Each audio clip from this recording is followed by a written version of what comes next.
Bonsoir à tous et bienvenue sur ce plateau. Ce soir, un thème qui nous touche de près, mais aussi de loin, car nous partirons du côté de notre histoire afin de comprendre notre présent et surtout le plus important qui nous sommes. Le thème de ce mardi 8 décembre est « Les Guadeloupéens sont-ils encore les fils de leurs ancêtres ?» Alors, je vais tout d'abord vous présenter nos invités que vous connaissez en grande partie. Donc, je débuterai par Samuel Damo, qui est chef d'entreprise et qui fait partie du noyau dur de cette émission, ainsi qu'Evita Chevry, qui est avocate. À ses côtés, nous avons le grand Raphaël Spéronel, qui est psychologue.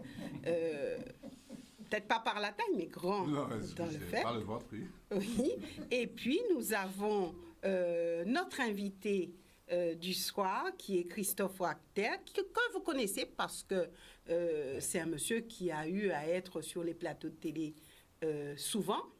Il est donc le secrétaire général des MPI et il est aussi le président du Césaire.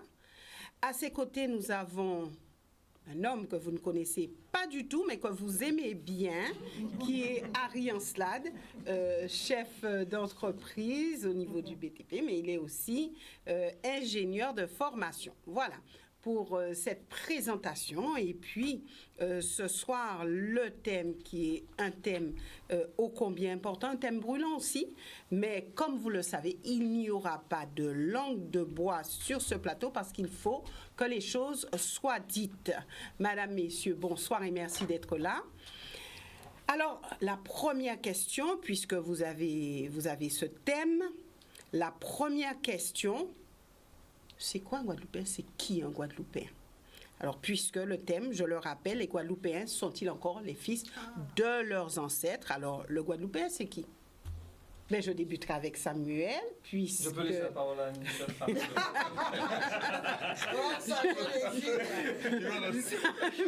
Subtilement, Mais quand même, là. élégamment, mais on peut... Donc, comment définir le Guadeloupéen? C'est qui un Guadeloupéen? Alors, c'est qui un Guadeloupéen? C'est vrai que si nous nous posons souvent cette question-là, c'est que nous n'avons pas encore la réponse. Pour moi, un Guadeloupéen, c'est quelqu'un déjà qui... J'aimerais savoir, est-ce qu'on se pose cette question-là pour un Français, un Italien ou un Américain? Oh, actuellement. On pose la question. Bon. Ah oui, ça donc maintenant. nous ne sommes pas en marge. Hein? Ah, non. Nous ne sommes pas en marge. En tout cas, pour les Français, les Italiens, on ne sait Français, pas, mais les Français, ça c'est sûr. Un Guadeloupéen, c'est quelqu'un qui a déjà, je pense, qui soit est né en Guadeloupe ou est arrivé en Guadeloupe, mais en tous les cas, qui a une vie en Guadeloupe, une vie économique, une vie familiale, une vie sociale, qui est une personne qui est là suffisamment longtemps, justement. On peut être un Guadeloupéen, je veux dire, par adoption, parce que lorsque vous arrivez dans un pays, vous n'êtes pas né. Lorsqu'on regarde l'exemple anglais, par exemple, vous n'êtes jamais un British. Si vous n'êtes pas né en Grande-Bretagne, vous restez un Anglais. Et je pense qu'un Guadeloupéen, c'est quelqu'un, comme on aime dire, d'après notre cosmogonie, c'est un monde terré un pays. Ça, c'est notre histoire, ça, c'est notre culture. Et après, vous avez des communautés qui sont... Parce qu'on est quand même un pays. Alors, j'ai envie de dire, pour répondre à cette question-là, c'est quoi la Guadeloupe? Parce que la Guadeloupe, c'est un assemblage de communautés. Donc, c'est ça, un Guadeloupéen, c'est pour ça que ça cause problème et on se regarde en chien de faïence. Or, on ne se regarde pas les prismes de l'histoire. Il ne faut pas faire dire à l'histoire ce qu'on veut. Parce qu'il y a des faits, nous sommes arrivés, il y a eu des colons avant, ils sont arrivés, il y a eu les Caraïbes, il y a eu... Voilà, donc on a été un peuple, je pense qu'avec une histoire riche. Et, il y a eu peut-être les Gaulois, non?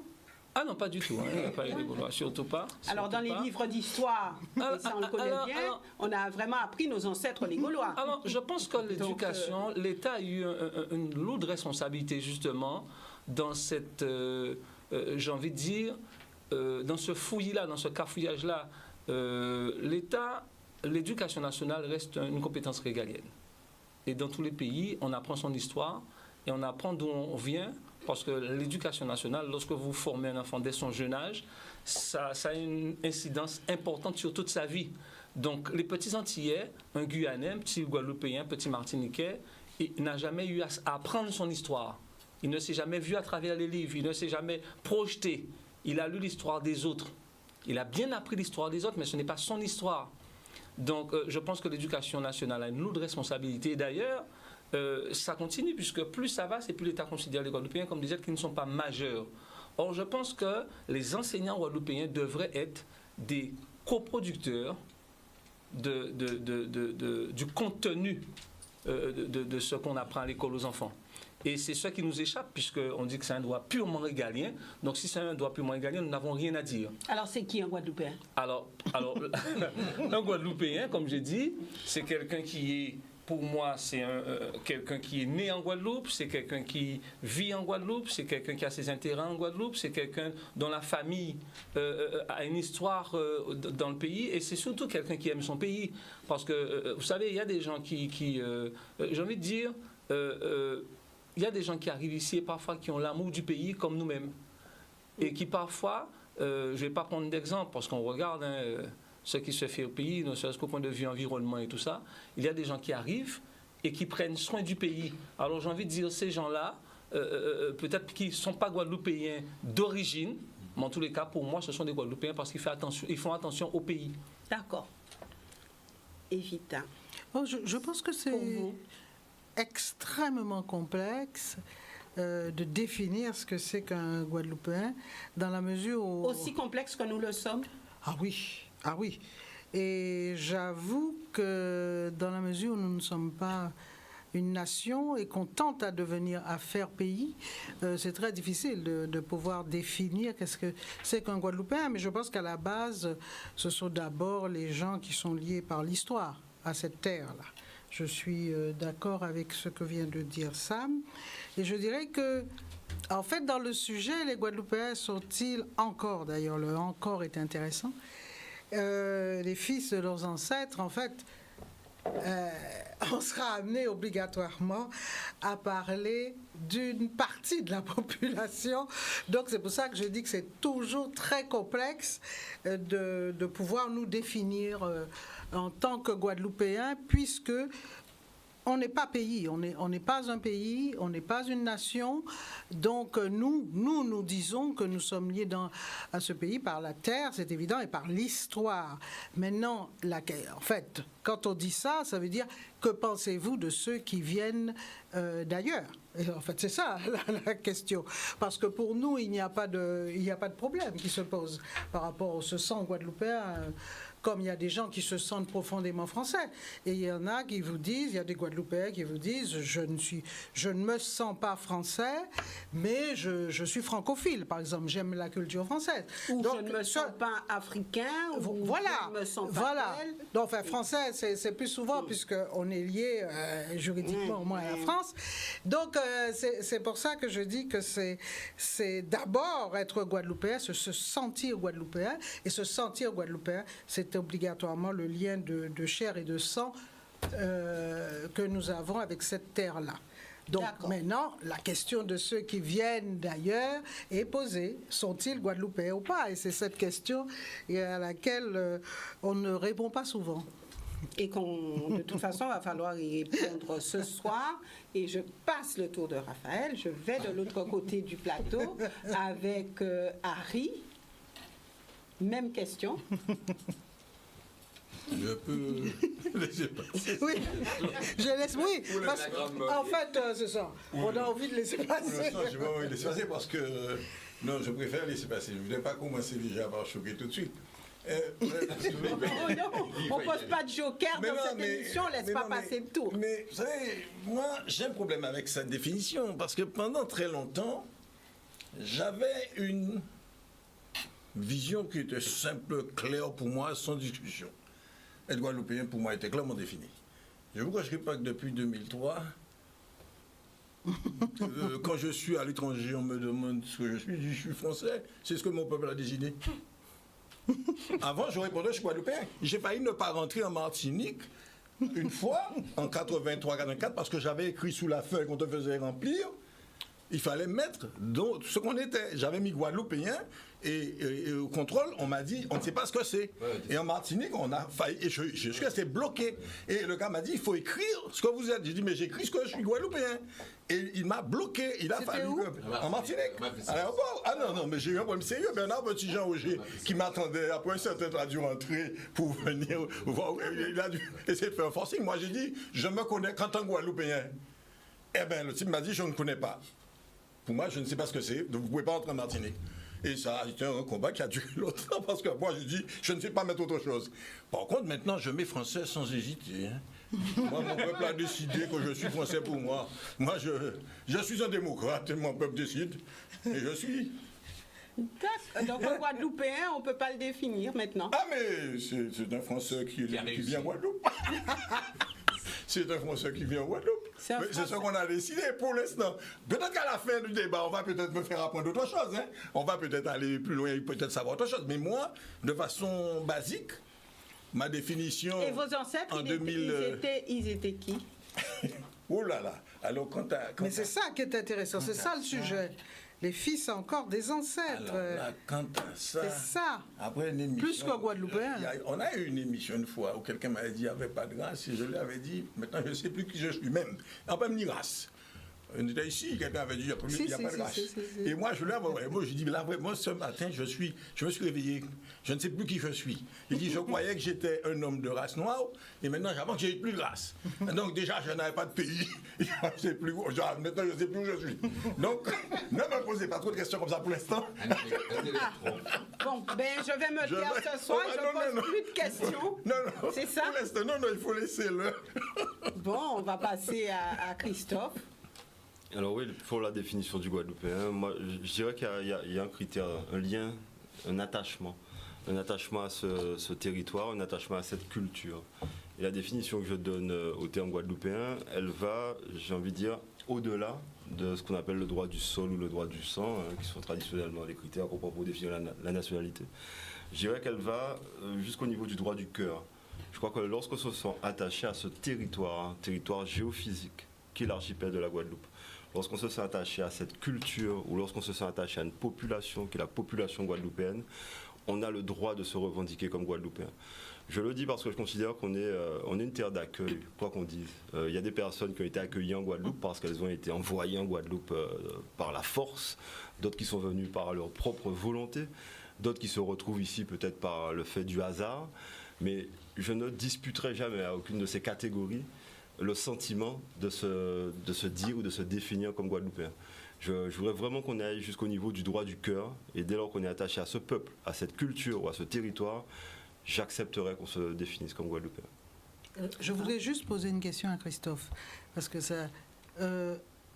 Kanaki, ceux qui sont venus après, là, justement, en attendant le référendum, en masse, pour pouvoir justement passer aux élections. Ils sont quoi? Alors ils ne sont pas Kanak, mais ils ont le droit de se dire calédoniens, au sens qui a été défini par la République française. En Kanaki, je pense que pour se définir Kanak, le lien également et le critère culturel est fondamental. Et ça va même au-delà du critère culturel, ça va jusqu'à la coutume. Et dans le Pacifique, on se rend bien compte que la coutume fait le peuple. En Guadeloupe... Non, je parle de ceux qui sont arrivés de France, ils sont arrivés en masse pour le référendum de Rocard. Est-ce que, par rapport à un Kanak qui entend ce discours-là, lui, est-ce qu'il pense pareil? C'est ça. C'est pas si simple que ça, le droit du cœur. Non, c'est pas parce si simple. Ceux qui arrivent aussi, le problème, c'est que les autres ont l'impression, qu'ils sont quasiment, d'ailleurs, on dit kanakisés maintenant chez eux. Ouais. Donc je comprends la théorie. J'accepte le distinguo entre la Kanaki et la Nouvelle-Calédonie. Et je crois qu'on peut se définir par l'un ou par l'autre. Bien. Nous allons poursuivre d'ici quelques instants. Alors, Raphaël, pour vous, c'est quoi Guadeloupéen? C'est qui un Guadeloupéen? Débattre entre Kanaki, Kanakisé et Cornakisé. Mais non, moi, j'ai pas de problème par rapport à ça. Je suis désolé pour tout le monde. Pour moi, être Guadeloupéen, c'est avant tout un signe de ralliement. Donc, ça veut dire que c'est partager un espace mental, avant tout, de convergence. Ça veut dire qu'au-delà du territoire, au-delà du terroir, au-delà peut-être même de l'identité du sol, du sang, etc., je pense que c'est assumer d'une part un ancrage qui peut être objectif, le nombril, comme on disait, mais qui peut être non nombril. Il y a des Antillais qui sont nés en France, qui sont nés avec tout. Donc il doit assumer un ancrage et assumer une appartenance, c'est-à-dire une reconnaissance, la revendiquer même dans cet espace mental de convergence qu'on va appeler guadeloupéen. Et donc à partir de ça, effectivement, qui est guadeloupéen plus que l'autre, je ne sais pas. Mais ça relie, oui, un cœur, bien sûr, un cœur, un esprit et un corps. C'est une verticalité. D'accord. C'est la première fois que je viens, mais je comprends pourquoi il parle après tout le monde. Le discours de Raphaël est très intéressant, mais il est très dangereux. Pourquoi? On est d'accord?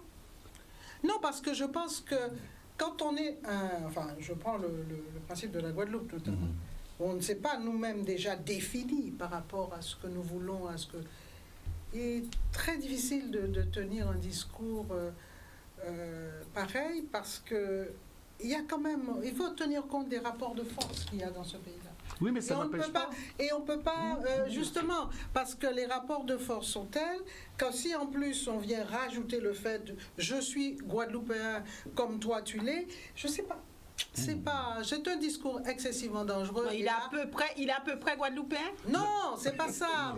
Non, mais ce qui est sûr, c'est que... D'ailleurs, ça mérite une véritable émission sur ça. Mais je dis que le discours de Raphaël, qui est un discours très humaniste, Raphaël est très ouvert, il est la sagesse même, mais je dis attention, parce qu'il y a des rapports de force de ce pays qui fait qu'on ne peut pas se permettre de dire, voilà, nous sommes tous guadeloupéens, il n'y a pas de problème, donc vous avez autant de doigts, tout le monde a autant de doigts. C'est pas vrai dans la réalité, c'est pas vrai. Et je dis que là, c'est un discours, voilà, c'est un discours d'intellectuel, mais la réalité, l'ancrage à la réalité est différent. Non, mais ce que je veux dire, c'est que ces rapports de force, Evita, ils sont systémiques, ils sont internes même à la définition de l'être guadeloupéen.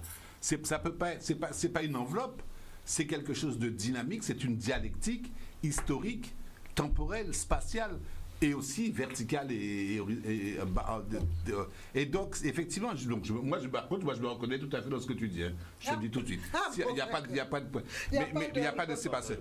Cette dialectique-là, qui est une dialectique socio-historique, elle se fait avec les gens qui sont là, qui jouent le jeu.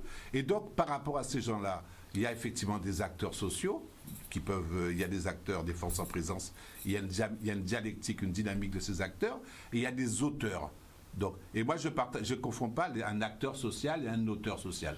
Un auteur, c'est quelqu'un qui va assumer une position, et dans son histoire, dans sa corporéité et dans son temps. Et donc, par rapport à ça, être guadeloupéen, c'est le verbe être dont il s'agit. C'est pas le verbe d'avoir.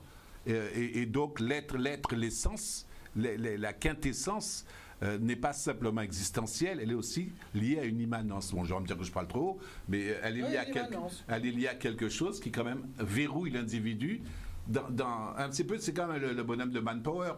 Les forces les pieds dans la gadoue et la tête dans les étoiles. En tout cas, c'est un super sujet d'émission. Nous reviendrons d'ici quelques instants avec vous pour poursuivre sur ce thème, et ça sera juste après une courte page de publicité.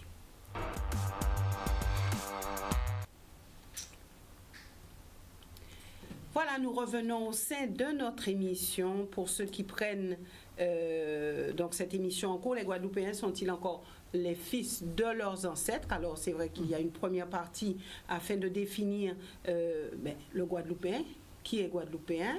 Maintenant, on parle des ancêtres. Alors, même question pour vous, qui sont nos ancêtres? Je passe le tour de Samuel, on ira à Evita alors. Alors, les ancêtres, justement, c'est tout le débat. La grande question des ancêtres.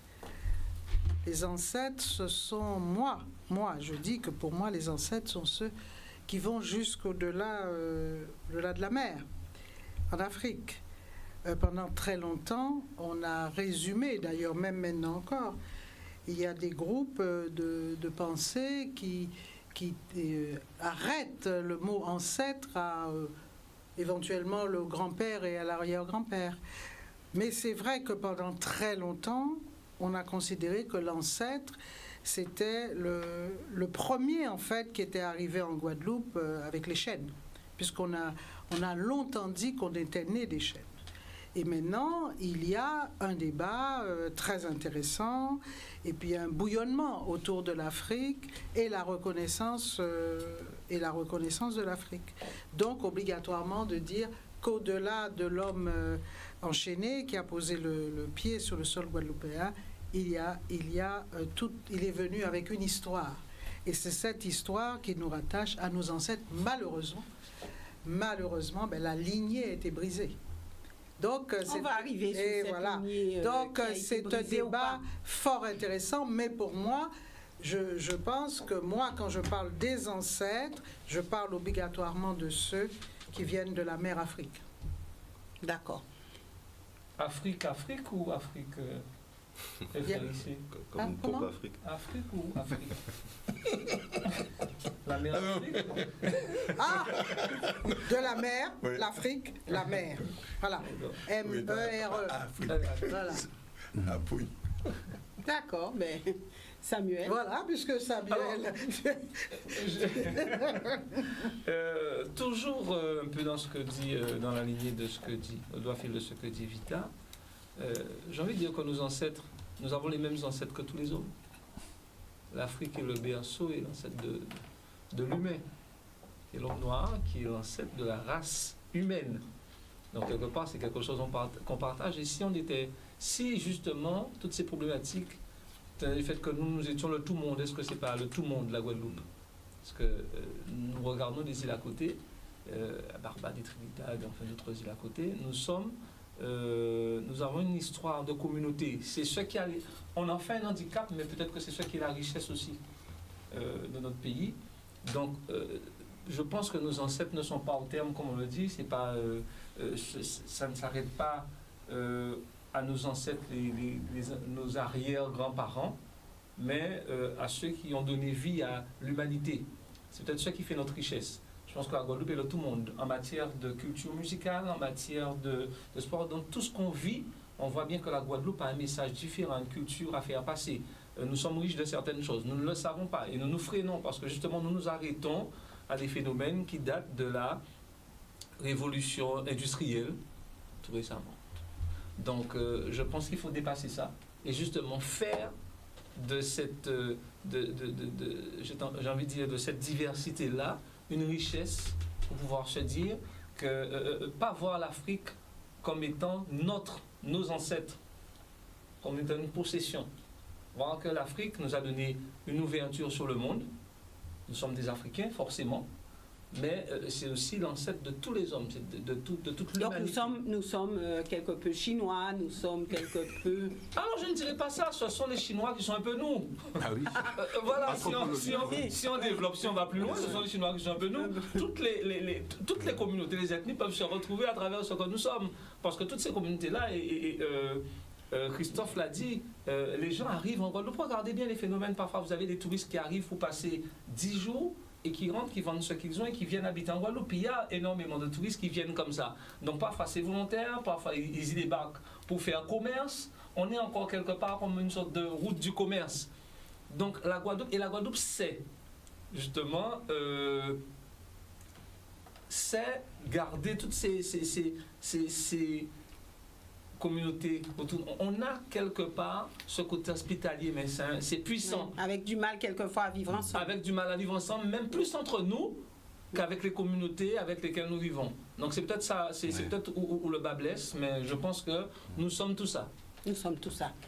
Harry, le tout monde. Ah non, mais enfin bon, on est. Alors, Samuel est parti. Alors, Evita est parti sur une voie et Samuel est parti sur autre chose. Mais c'est intéressant parce que finalement, il y a un fait certain. Alors, tout à l'heure, on parlait du Guadeloupéen et bizarrement, quand on a parlé du Guadeloupéen, moi j'avais tendance à être restrictif. Hein. Moi, Guadeloupéen, c'est une définition. Moi, je suis Guadeloupéen parce que Et je considère que c'est pour ça que je dis en 2003 on a raté, parce que pour moi c'est déjà un élément politique puissant. Je suis guadeloupéen. Mais par contre là, on parle des ancêtres. Et j'ai bien aimé un peu ce que disait Samuel, parce que finalement, c'est vrai qu'il y a un élément qui est intéressant en Guadeloupe. Pour nous, aujourd'hui, nos ancêtres, c'est un peu tout. Mais alors, c'est là où c'est tout. Et c'est quelque part un des éléments qui a fait ma fierté d'être de ce pays-là quand j'ai commencé à être, quand j'étais étudiant et tout ça. Parce que finalement, j'ai réalisé que quelque part, j'ai trouvé en me comparant aux autres que j'ai rencontrés qui avaient des histoires bien établies, tout était bien structuré, leur passé était bien défini. Et bien, finalement, j'avais l'impression d'être beaucoup plus riche, que je me sentais beaucoup plus riche. Je savais plein de choses, j'écoutais toutes les musiques, j'étais ouvert à tout. Je me disais, mais finalement, j'avais l'impression qu'on était beaucoup, beaucoup plus riches que ces gens qui pourtant avaient l'air qui se sentaient supérieurs en pensant que tout était structuré. Moi, j'avais le sentiment, et j'ai dit ça souvent, j'ai eu souvent des complexes de supériorité graves quand j'étais étudiant en français, parce que je me trouvais vraiment avec tellement d'atouts en main. Je me disais, mais c'est quand même extraordinaire. Quand on sort de la Guadeloupe, si on a bien assumé sa guadeloupéanité, on est très très riche, très à l'aise. Donc, de ce fait, pour moi, alors c'est ça le point particulier quand on parle d'ancêtre. Alors, par contre, maintenant, si on vient sur un truc tout plus terre à terre, il y a un problème. Bon, parce que là, on a reçu un débat sur le communautarisme, mais quand même, on est parti sous une philosophie, mais la Guadeloupe, c'est une série de communautés qui sont arrivées à des Nous moments avons les différents. mêmes ancêtres. Quoi? Non, mais non, Selon parce que non. C'est ce Samuel qu'il est parti dit, sur lui. notre débat. Mais les Non, autres Samuel est parti beaucoup communautés, plus loin. les autres communautés ne vont jamais tenir le discours non, tout à fait, de Samuel. tout à fait. La Guadeloupe, Ils ont il y a- des ancêtres. Oui, Je suis la Guadeloupe, désolé. Il y a différentes Ils ont communautés. des ancêtres, eux. Bon, il y a différentes communautés. Oui, oui. Il y a différentes histoires. Et même, je dirais, alors si on reste très basique sous la notion, je dirais d'ailleurs, ceux qui sont moins à l'aise avec leurs origines et leurs ancêtres, c'est peut-être justement nous. Enfin, les Afros, parce que nous savons que nous venons d'Afrique, mais nous avons moins de... Mais on ne le dit pas. Ouais, Mais voilà, mais nous avons moins de Voilà, repères voilà, là-dessus. voilà. Et c'est vrai qu'objectivement, moi, je considère qu'en arbre généalogique, je ne veux pas chercher loin. Il faudrait que je fasse beaucoup de recherches, sinon. Bon, On a brisé mais c'est le les principe. autres communautés, sont arrivées, je dirais, avec leur... les différentes communautés qui sont venues sont arrivées avec leur nom.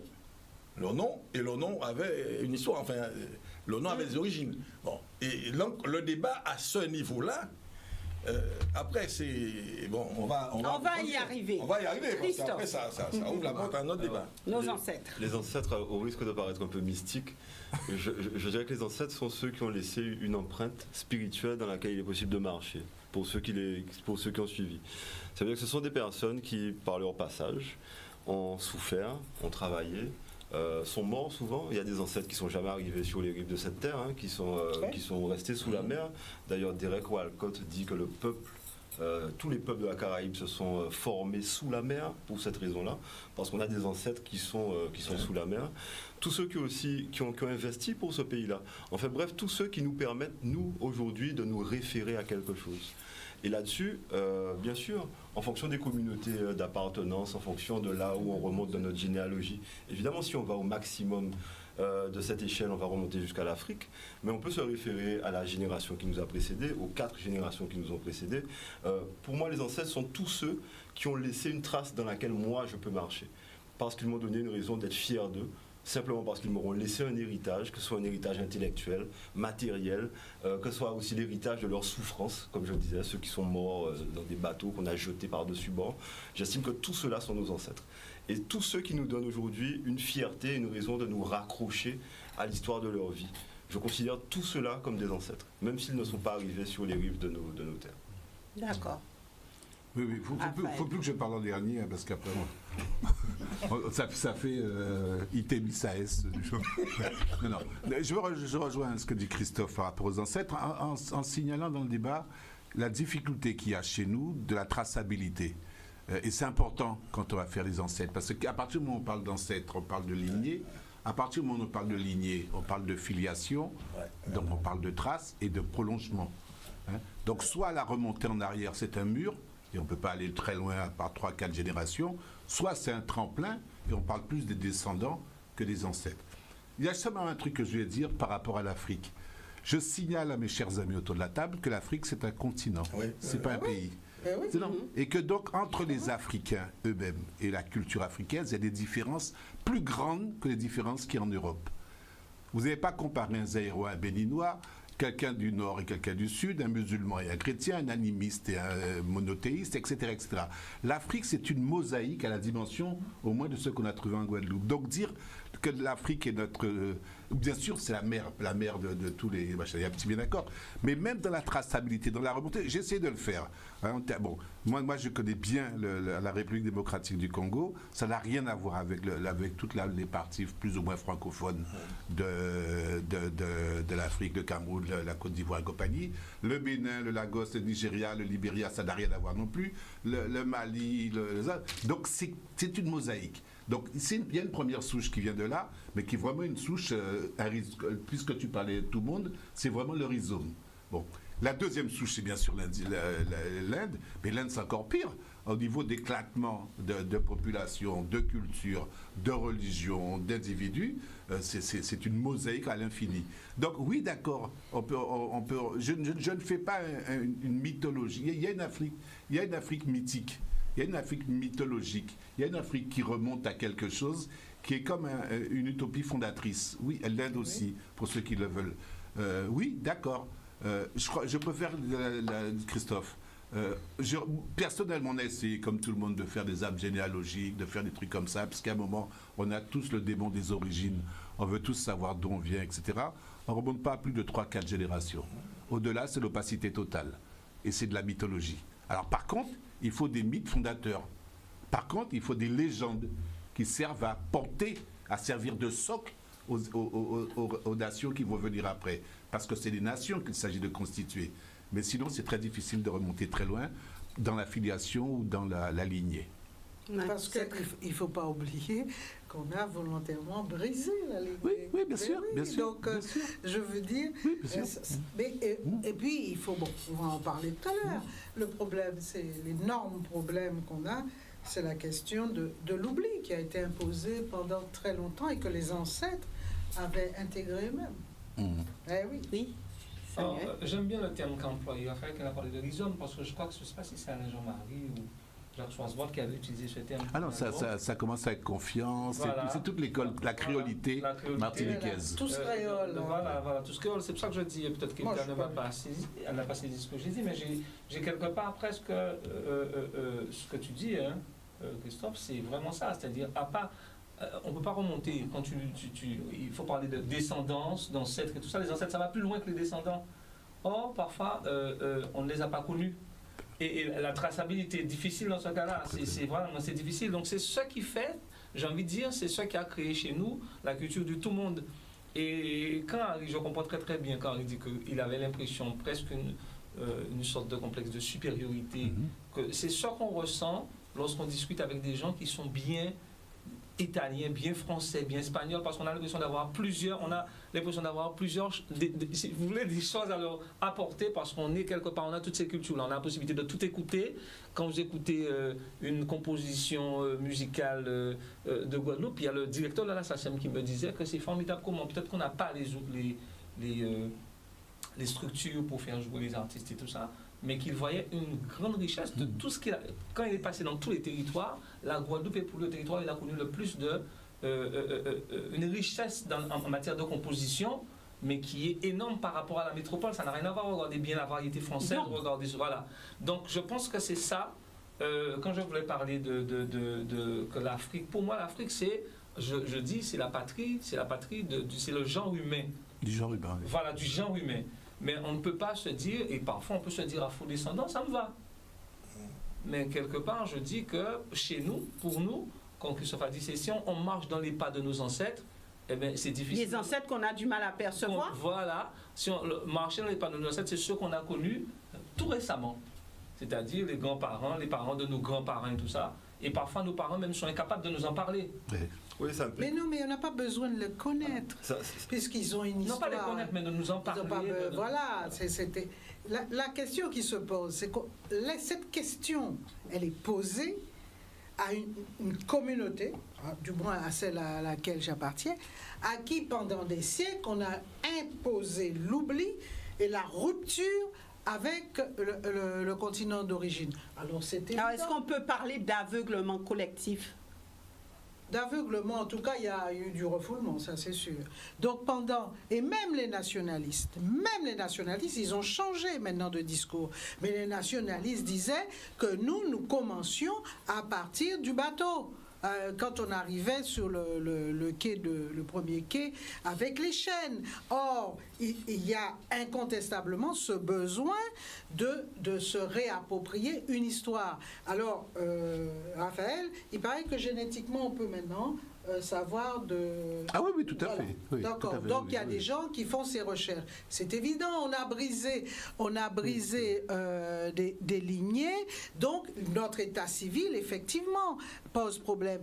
Mais on peut dire, bon, selon moi, quand on parle de son ancêtre, c'est très bien. Non, là, je comprends très bien la théorie de Samuel. Mais je dis que nous sommes dans une phase actuellement où, justement, les gens sont à la recherche, au moins, qu'on leur parle enfin de cette terre qui s'appelle l'Afrique et que pendant très longtemps, on a dénigré, on a effacé, on a occulté. Et les ancêtres, effectivement, ont intégré ça. Est-ce qu'on va se trouver, est-ce que le Guadeloupéen va se trouver quand il va chercher chez ses ancêtres africains? Je pense que c'est très individuel, puisqu'il y a des Guadeloupéens comme la famille Dja, par exemple, je ne sais pas si vous l'avez connue, Oui. la famille Dja qui était à Goyave. Ils sont partis. Ils vivent, je ne sais plus dans quel pays d'Afrique. Il y a des gens... partis à Gorée. Il y a des... Je crois que ça. Il y a des scènes extraordinaires d'émotion quand les gens ont fini par... Le griot s'est rendu compte qu'à telle époque, il y a une jeune fille, je sais pas, et un jeune homme qui ont été enlevés, une razzia, et ils se rendent compte, des gens très connus de la Guadeloupe, et qui se sont rendus compte que, ben voilà, c'est d'où ils venaient. Je veux dire, et puis il y en a qui ne se reconnaissent pas du tout, parce que l'Afrique, et je suis d'accord là avec Raphaël, ça dépend effectivement, il y a des cultures différentes. Mais ce qui est important, ce n'est pas tellement de se dire à la limite ou de béninois ou autre, c'est de se dire, voilà, il y a tout un pan de ma vie, de mon histoire, qu'on a effacé et je veux retrouver. Et pourquoi dans la Caraïbe, ils se disent, en Trinidad, on vous dit, il y a tant d'afro-descendants. Il n'y a aucun problème. Jamaïque, il y a tant d'afro-descendants. Eh bien, on se revendique, on peut se revendiquer justement... Alors, quelles sont les traces qui sont restées de l'Afrique? Les traces de nos ancêtres. Alors, Parce que sommes-nous encore les fils de nos ancêtres? Alors, quelles sont les traces? Quelles sont les traces? Je me permets de te couper. Yves, regardez les civilisations avant nous, qu'elles soient roumaines, qu'elles soient grecques et tout ça, vous avez des scripts, même pendant la guerre, vous avez des scripts qui étaient chargés d'écrire l'histoire. C'est-à-dire, ça se faisait au jour le jour, on a trouvé des parchemins, on a trouvé un certain nombre de choses. C'est ce qui a rendu, c'est ce qui fait l'affiliation de certaines... il faut le dire, on n'a dit pas de langue de bois. Non, pas du tout, pas de langue de bois. En Afrique, chacun, à part si chacun construit et fait une démarche comme la famille Dja, mais je ne vois pas ce que ça va rapporter à la communauté. Ça peut être un besoin personnel. Mais c'est ce que je dis, c'est individuel. Voilà, c'est individuel. C'est une recherche. Je ne vois pas ce que ça va apporter à notre communauté, puisque ça risque de nous faire justement perdre ce côté. On est métissé. Il faut le dire, on est un peuple métissé. J'étais la semaine dernière avec une amie à Déhé, et elle me fait voir un album de famille, et dans l'album de famille, sa mère, c'est une blanche. Et si je vous la montre, je vous défends. D'ailleurs, quand il est avec sa mère, on ne croit pas que c'est sa mère. Donc, lorsque vous voyez ça, ça vous fait un peu redescendre et se dire qu'il y a des phénomènes. Donc, aujourd'hui, il faut qu'on comprenne bien qu'on est une communauté métissée. Même la nôtre est déjà une communauté métissée. Donc, nous vivons avec plusieurs communautés. Nous sommes un peuple particulier. Donc c'est pour ça qu'on n'arrive pas à faire nation, parce que si chacun va chercher, parce que c'est vrai que l'Indien peut aller chercher sa souche en Inde et nous en Afrique et les Syro-Libanais. Mais est-ce que ça va faire de nous un peuple? Est-ce qu'il y a une forme de rejet de ce que nous sommes? Mais ça a été, toute la colonisation et le débat est ça a lancé, été vous ça, pouvez le rejet, Mais c'est de ça que... J'ai le sentiment, alors justement, le vrai fond de ce débat-là est dû au fait qu'en réalité, c'est vrai qu'on est une communauté métissée, riche en couleurs. Mais ce qu'il y a et qui pose problème, c'est que nous n'avons pas mis notre métissage au même niveau. Il y a un métissage. Alors, il y a l'origine acceptée et l'origine rejetée. Et c'est là où on a été piégé, parce qu'on est tombé dans ça et on est resté longtemps dans ça. On a rejeté toute une partie de notre personnalité. Et moi, je persiste et je signe à dire, heureusement, que finalement, toute notre culture, on l'a rattrapée au fur et à mesure. Gros cas, machin, ceci, ça, tout ce qu'on faisait était dénigré. C'est tout le moment que ça avait une tendance, une couleur qui allait vers l'origine africaine. C'était pas bon. Et c'est, à mon avis, c'est là où on n'a pas réussi à se reconnaître. Et c'est pour ça que je dis, quand on a maîtrisé ces choses-là, eh bien, on se sent très à l'aise dans sa peau et super, parce qu'on a beaucoup de richesses à partir de tout ça. Et c'est vrai que ça fait l'originalité. Je vais faire une petite parenthèse sur quelque chose qui interpelle. Ça m'a toujours interpellé à l'époque. J'aimais bien, nous avons tous lu certains romans, certains trucs de la Martinique. Moi, il y a un truc qui me surprenait à chaque fois. Tout ce que je lisais de la Martinique, Anthony Delcham pour les vacances, moi, machin, etc., il y avait toujours, le fondamental était toujours la trilogie. Bégué, mulâtre, nègre. Et on n'a jamais écrit ça en Guadeloupe. On n'écrit jamais comme ça en Guadeloupe. Aucun de nos écrivains, du commencier ou quoi que ce soit, n'est jamais entré dans ce débat-là. Or, Martinique, systématiquement, parce que les béquets sont très... Tu avais ce problème-là. Donc, ça montre bien, parce que finalement, pourquoi? Parce que moi, je me dis, mais c'est pas même bizarre. Pourquoi Martinique, systématiquement, il y a cette trilogie, et nous, jamais? C'est pas le même impact. Ça demande vraiment une analyse, et ça veut dire, pourquoi nous, en Guadeloupe, on n'est jamais entré dedans? Parce que quelque part, on l'a peut-être pas ressenti avec la même force. En Martinique, cette trilogie est forte. Ici, non, on n'a pas ce sentiment-là. Alors vous avez dit quelque chose qu'on va faire se répéter tout le temps, mais on a dit le seul inconvénient, c'est qu'il y a une communauté qui a tendance à plus se saboter. Il y a une communauté qui a plus tendance à se saboter que les autres. Bon, ça c'est autre chose. C'est ce qui distingue peut-être, mais ce qui distingue et qui peut-être a empêché un meilleur développement de cette communauté-là, parce que qui aurait dû théoriquement être autrement. Bon, mais ça, c'est un autre débat. Oui, Raphaël. Oui. Je crois que quand Harry parle de la trilogie martiniquaise Béquet, effectivement, c'est très très vrai dans la littérature martiniquaise. Ce qu'il faut comprendre, c'est que la fascination historique et qui reste dans le quotidien n'est pas du tout la même en Martinique et en Guadeloupe. Le focus. Nous, en Guadeloupe, on est tourné sur un passé qui reste là, lourd, comme si on n'arrivait pas à s'en dépêtrer. Alors qu'en Martinique, ils sont beaucoup plus sur une espèce de dialectique historique d'intégration. Je crois que ce qui est important, c'est finalement quelle est la part qu'on veut assumer de notre passé. Et c'est cette partie-là qui va faire le socle commun. Parce que on n'est pas des policiers. Dans la réalité, s'il faut remonter l'histoire, on ne va rien trouver du tout. Alors nous passons à une phase au niveau du débat un petit peu plus réaliste. Nous arriverons à notre vécu aujourd'hui, à ce qui se passe. Mais avant, j'aimerais laisser à votre appréciation une phrase de Marie Scondé que vous connaissez bien dans Traversée de la mangrove, qui disait que à moi, il m'aurait suffi que d'un peu de beauté, et c'est cette partie qui est quand même importante quand on parle de ce que nous sommes, ou à défaut d'une peau claire qui chez nous fait le même usage. Alors lorsqu'on entend cela, alors vite un petit commentaire là-dessus, puisqu'on a parlé de métissage, de tout ça. Alors qu'est-ce que ça vous inspire? Vas-y. Ne vous bousculez pas, allez-y. Non, mais vas-y. Non, ce que je veux dire, c'est tout à fait normal. Parce que justement, ce qui a été intégré, et ce que nos ancêtres ont intégré, nos ancêtres proches ont intégré, qui nous ont transmis, c'est ça. Nos ancêtres proches. Proches, je dis bien. c'est ça qu'ils ont transmis à des générations entières, à savoir justement ce que on leur a inculqué et qu'ils ont intégré.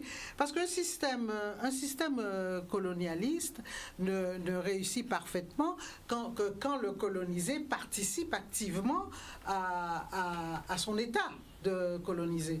Donc, quand elle dit peau claire, et pour revenir à la Martinique, il y a quelques années, je ne comprenais pas très bien, et Larry a raison, la Guadeloupe, c'est plus complexe.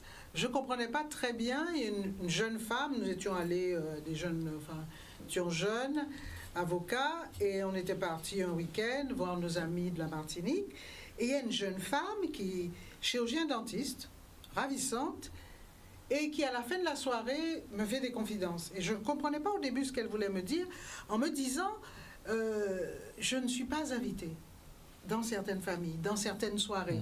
Elle me dit, par exemple, tu vois, vos amis là, eux seront invités. Et je dis, mais pourquoi elle dit ça? Je ne comprenais pas. Et là, elle m'a expliqué que c'était lié à la couleur de sa peau. Et là, je découvrais ça en tant que Guadeloupéenne, puisque nous n'avons pas ce problème de manière aussi marquée. Mais j'ai le souvenir quand même que lors d'une émission où on avait parlé de cette question de couleur de peau, j'avais reçu beaucoup de coups de fil après, de gens qui disaient « ça nous a fait tellement bien qu'on ait pu parler de ça, parce que je suis la seule, la plus foncée dans la famille qui est relativement claire. » Mais chez nous, c'est pas, je veux dire, c'est pas aussi violent en Martinique. Voilà. Tout à l'heure, je vais te répondre quand tu disais que que le passé, les Martiniquais, tu disais que chez nous, c'était plus lourd, c'est ça? Que la question du passé chez... Elle n'est pas posée de la même manière. Voilà. Oh, d'accord. Mais tu vois aussi que les jeunes Martiniquais sont en train de revendiquer de manière relativement violente, oui, tout à en fait. déboulonnant les statues, etc., ce que nous n'avons pas fait. Donc je veux dire... oui, on y va. Oui. Alors, j'ai bien entendu tout ce que vous avez dit. Pour certains, Guadeloupéens, c'est quelqu'un qui marche les traces de ceux qui ont souffert, etc. Alors, on a eu pas mal de définitions. Alors, cas pratique. Ici, en Guadeloupe, nous avons des Chinois, des Syro-Libanais, nous avons des Haïtiens, nous avons donc des Africains, nous avons... et toutes ces personnes sont arrivées en Guadeloupe à un moment donné, ont eu des enfants en Guadeloupe. Maintenant, est-ce que, avec bien sûr la nationalité française, mais guadeloupéen, alors comment considérer donc ces personnes qui sont ici, qui sont pourtant bien chinois ou bien tout ce qu'on veut, ou bien tout ce qu'on veut, comment les considérer aujourd'hui, puisqu'ils sont nés en Guadeloupe, donc en étant, bien sûr, des Guadeloupéens. Alors aujourd'hui, que dire? Est-ce qu'on peut considérer que ce sont des Guadeloupéens? Est-ce qu'ils ne le sont pas? Comment aborder cette question? Puisque je vous ai bien entendu tous. Alors, ne passez pas votre tour, mais on rentre vraiment là-dedans. Parce qu'après, il faut comprendre comment nous allons fonctionner. Juste un mot. Moi, ce genre de débat, je les ramène à une salle de classe de seconde au lycée de Bainbridge. Dans une classe de seconde au lycée de Bainbridge, il y a de tout. Il y aura un Syro-Libanais, un Chinois, un Européen, un mulâtre, un blanc pays, un Indien, il y aura de tout. Est-ce que dans cette salle de classe de seconde, on va rentrer dans ce débat-là? Est-ce qu'un jeune qui est dans cette classe-là va se dire « j'ai le droit de sortir avec cette fille-là, mais pas cette fille-là » Moi, je pense que ce sont des débats qu'on invente à l'âge adulte pour des raisons de classification sociale, pour des raisons de revendication historique. Comme je vous le dis, ce sont des débats d'adultes. Ce sont des débats d'adultes et je dirais même que ce sont des erreurs d'adultes. Parce que jusqu'à la fin de leur scolarité, les enfants guadeloupéens, quelle que soit leur origine, n'ont pas de problème avec ça. Ce sont des débats qu'on invente après. Ce sont des débats qu'on invente après lorsqu'on est soi-même dans une quête personnelle sur sa propre identité. Et je crois que notre principale dérive, c'est celle-là. C'est qu'en fait, dans notre quête personnelle sur notre propre identité, on a tellement tendance à se perdre qu'on se dit, finalement, pour me définir, je vais juste exclure tous les autres de mon système.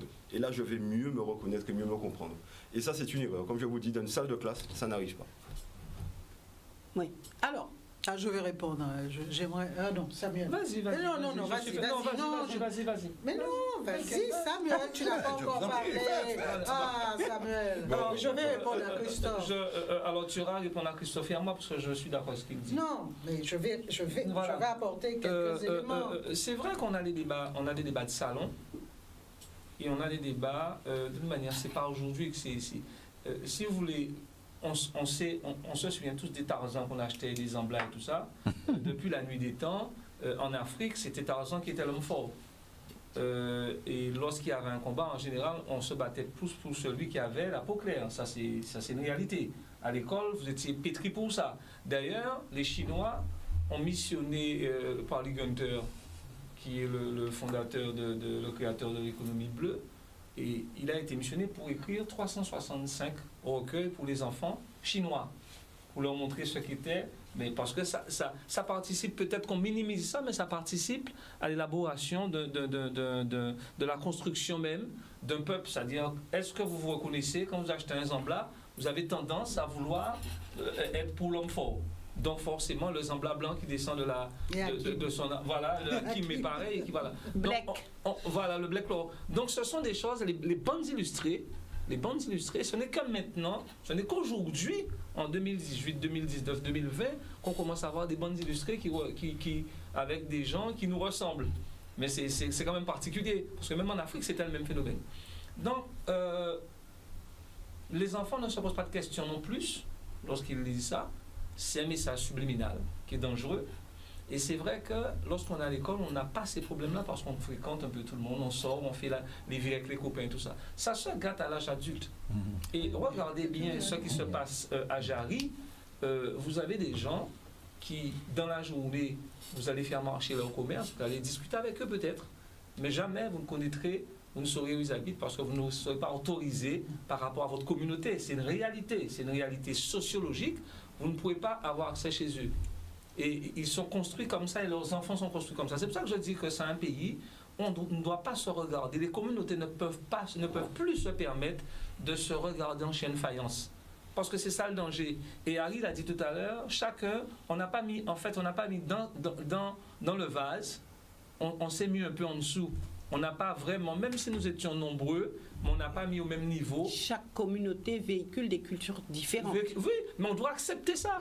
On doit accepter qu'il y a... Voilà, c'est ça qu'il faut accepter. Et à partir du moment où on voudra faire peuple guadeloupéen, même avec une seule reconnaissance, dire que tous les Guadeloupéens sont d'Afrique et tout ça, c'est là qu'on a un problème. C'est pour ça que dès le départ, on revient à mon propos liminaire, quand je dis qu'il faut prendre l'Afrique comme étant le père de la mère, voilà, de l'humanité. Et lorsqu'on a dit ça, on a réglé les problèmes parce qu'on a réglé tous les problèmes. On ne va pas essayer après ça de se dire, mais voilà, tous viennent d'Afrique, donc il n'y a plus de problème de race. Il n'y a plus de problème de race. Si on va vers la pensée construite, c'est comme ça qu'on doit raisonner. Et moi, je ne sais pas si je serai encore là pour voir ça, mais tant qu'on ne voit pas dans un pays, comment vous ne comprenez pas, Iblis, qu'il n'y ait pas eu un mariage, un hasard d'un béquet avec un garçon, un afro-descendant, vous n'avez aucune chance de voir ça. À partir du moment que vous ne voyez pas ça, c'est une société qui est malade. Elle est malade de ça, justement. Son problème n'est pas l'Afrique. C'est parce que les communautés ne peuvent pas se blairer. Donc on fait semblant d'eux durant la journée, mais après chaque personne rentre chez soi et on continue à développer avec ses enfants. Pourquoi les communautés ne peuvent pas se blairer? Parce qu'on a tous peur, vous savez, l'homme est comme ça, il veut garder son précaré parfois, pas peut-être par méchanceté, mais par peur de disparaître aussi. Je sais pas, François dit, bon, mais si je vais dans la foule là, et qu'il y a tout ce monde là, peut-être que je vais m'y perdre. Alors je garde ce que je connais, d'ailleurs on a vu des communautés de gens qui se marient entre eux. Mais pourquoi ils se marient entre eux? Voilà, donc il faut se poser la question. Alors, donc, tout ça relève de la complexité de notre société guadeloupéenne. Alors je sais qu'il y a déjà beaucoup d'appels, nous prendrons d'ici quelques instants. Alors Evita, ensuite du côté de Raphaël et de Harry. Moi je voudrais simplement rappeler que la question identitaire est une des questions actuellement qui fait débat partout. partout dans le monde, je pense qu'il y a cette question, et notamment la France. La France est traversée par cette question au point que, comment dirais-je, notamment dans les écoles, il y a maintenant une véritable problématique, justement, par rapport aux musulmans, notamment, etc. Donc, on ne peut pas nier la question identitaire qui, obligatoirement, va impacter ou impacte déjà notre vie. Alors que dans les classes de seconde, on soit tous ensemble réunis, je veux bien. Ça, il n'y a pas de doute, on est jeunes. Mais comme dit Sam, quand la porte de l'école s'est fermée, chacun prend sa route et chacun va dans son milieu. Parce qu'il ne faut pas se faire d'illusions, et Sam a exactement raison, il y a un vrai problème. Il y a eu le procès de la nièce de Bernard Ayotte, elle a expliqué. La salle était pleine à craquer. Elle a expliqué comment fonctionnait ce qu'elle appelle la caste. Il y a des sociologues guadeloupéens qui sont venus aussi expliquer à la présidente, qui venait d'arriver en Guadeloupe. Et qu'est-ce qu'elle a dit? Elle a dit, incontestablement, dans mon milieu, on ne peut pas l'extérioriser parce que ça mettrait en péril le groupe. Mais elle a dit, justement, je ne vois pas pourquoi on me fait un procès parce que j'ai craché au visage d'un noir, je lui ai dit sale nègre, mon chien va... Alors que je suis la seule qui fréquente vraiment les noirs, elle l'a dit, et elle a dit, dans notre caste, il y a à l'échelle, la dernière échelle, ce sont les noirs. Ça, il n'y a pas de problème, ce sont les noirs. Mais juste avant, elle dit à la présidente qui venait d'arriver, faut pas croire que vous, les Blancs venus de France, nous vous estimons. On vous utilise, elle a dit. Elle l'a dit, on vous utilise, on vous emmène, parce que qui n'a pas vu l'expression, qui n'a pas vu a vu, elle dit, on vous emmène dans nos bateaux, on vous offre à boire le champagne que vous n'avez jamais bu de votre vie, et ensuite, on vous appelle pour faire avancer des dossiers, etc. On vous utilise, et quand on a un problème de sanguinité, on épouse une des vôtres. Elle l'a dit en pleine audience publique, c'est acté. Voilà oui, elle l'a dit. Donc elle a dit, pourquoi on me fait un procès à moi alors que j'ai des relations avec des Noirs? Et c'est vrai qu'elle était saoule, et c'est ça qui est fort. C'est que saoule, alors qu'elle a effectivement des relations avec des Noirs, eh bien, l'inconscient a parlé. Étant saoule, elle a traité, elle a dit, mes chiens, parce que ça, c'est dans l'imaginaire qui a été véhiculé. Elle a dit, mon chien qui est derrière va vous manger comme il l'a toujours fait. Et c'est ça qui est extraordinaire, c'est que même une fille comme elle, qui fréquentait des Noirs, eh bien, saoule, c'est remonté. Donc, on ne peut pas dire qu'il n'y a pas de problème, de problème identitaire. Et je voudrais juste rajouter que pourquoi, la question a été posée, pourquoi les communautés ont-elles fonctionnent-elles séparément, etc. C'est une réalité. On a beau faire semblant, il y a des communautés et qui chacune essaie de fonctionner dans ses intérêts pour faire avancer la communauté. On va passer la parole à Harry et ensuite à Raphaël ou inversement. Mon cher Harry. Oui, mais vous savez que c'est... Alors, je vais rapidement raconter l'anecdote. J'étais à Janson de Sailly en cours de français. Et j'étais le seul noir, évidemment, qui était dans cette classe-là. Et à un moment, le prof de français dit, vous le sale nègre au fond de la salle. Et je vous jure que c'est vrai. C'était pour te provoquer, c'était... Ah ben, enfin, je ne lui ai pas demandé si c'était pour me provoquer. Mais il a vraiment dit ce terme-là? Il a dit, oui, mais le type parlait... Non, le gardien vous le sale nègre au fond de la salle. Donc, j'ai souri. Il a dit, tiens, c'est la première fois que je vais traiter un nègre de sale nègre, et en plus, il sourit. Je lui ai dit, vous savez, sous cette terre, il y a les nègres, il y a les autres. Le nègre, j'adore. Ce que vous en pensez, ça, c'est votre problème. Il a dit, voyez, il est raciste. Il a dit, il nous traite des colons. Il nous traite et le type a commencé à déblayer des trucs. Il est raciste, machin, etc. Bon, et puis voilà. Et il a continué comme ça. Bon. Vous savez, je n'ai pas été choqué. C'est bizarre, mais je n'ai pas été choqué. Pourquoi? Parce que je me suis toujours senti bien dans ma peau et je n'ai jamais eu de problème là-dessus. Alors, on revient, je dis ça parce que je me suis senti bien dans ma peau, pas seulement en tant que nègre, mais en tant que nègre guadeloupéen. Et c'est là où pour moi, c'est très différent. Je dis, et je reviens là-dessus, la définition pour moi, l'élément clé du guadeloupéen, c'est ce côté où il brasse tout. Plasticité. L'élasticité. Et on peut me dire ce qu'on voudra. Moi, si j'ai pas réagi avec ce mec-là, d'ailleurs, je ne vous raconte pas toute l'histoire, mais je l'ai allumé très autrement. Mais je l'ai vraiment allumé parce que c'était devenu un folklore, les coups. Hein. Ah, je l'ai. Oh là là, enfin, ça a été un folklore. Mais n'empêche que, justement, moi, j'ai réglé le problème autrement que ni par la violence, ni en montant le temps. Je l'ai ridiculisé à 2 autres cours suivants. Alors, du coup, on l'a éliminé dans le cours et on a dit qu'il faut faire venir quelqu'un d'autre. Eh bien, mais c'est par ça, je n'ai jamais eu ce type de problème parce que j'ai toujours été à l'aise là-dessus. Et c'est là où je pense que c'est ça qu'on a raté ici. Cette confiance, cette richesse qu'on a, cette force qu'on a, il faut qu'on prenne conscience et qu'on l'utilise positivement. Parce que c'est quelque chose d'extraordinaire.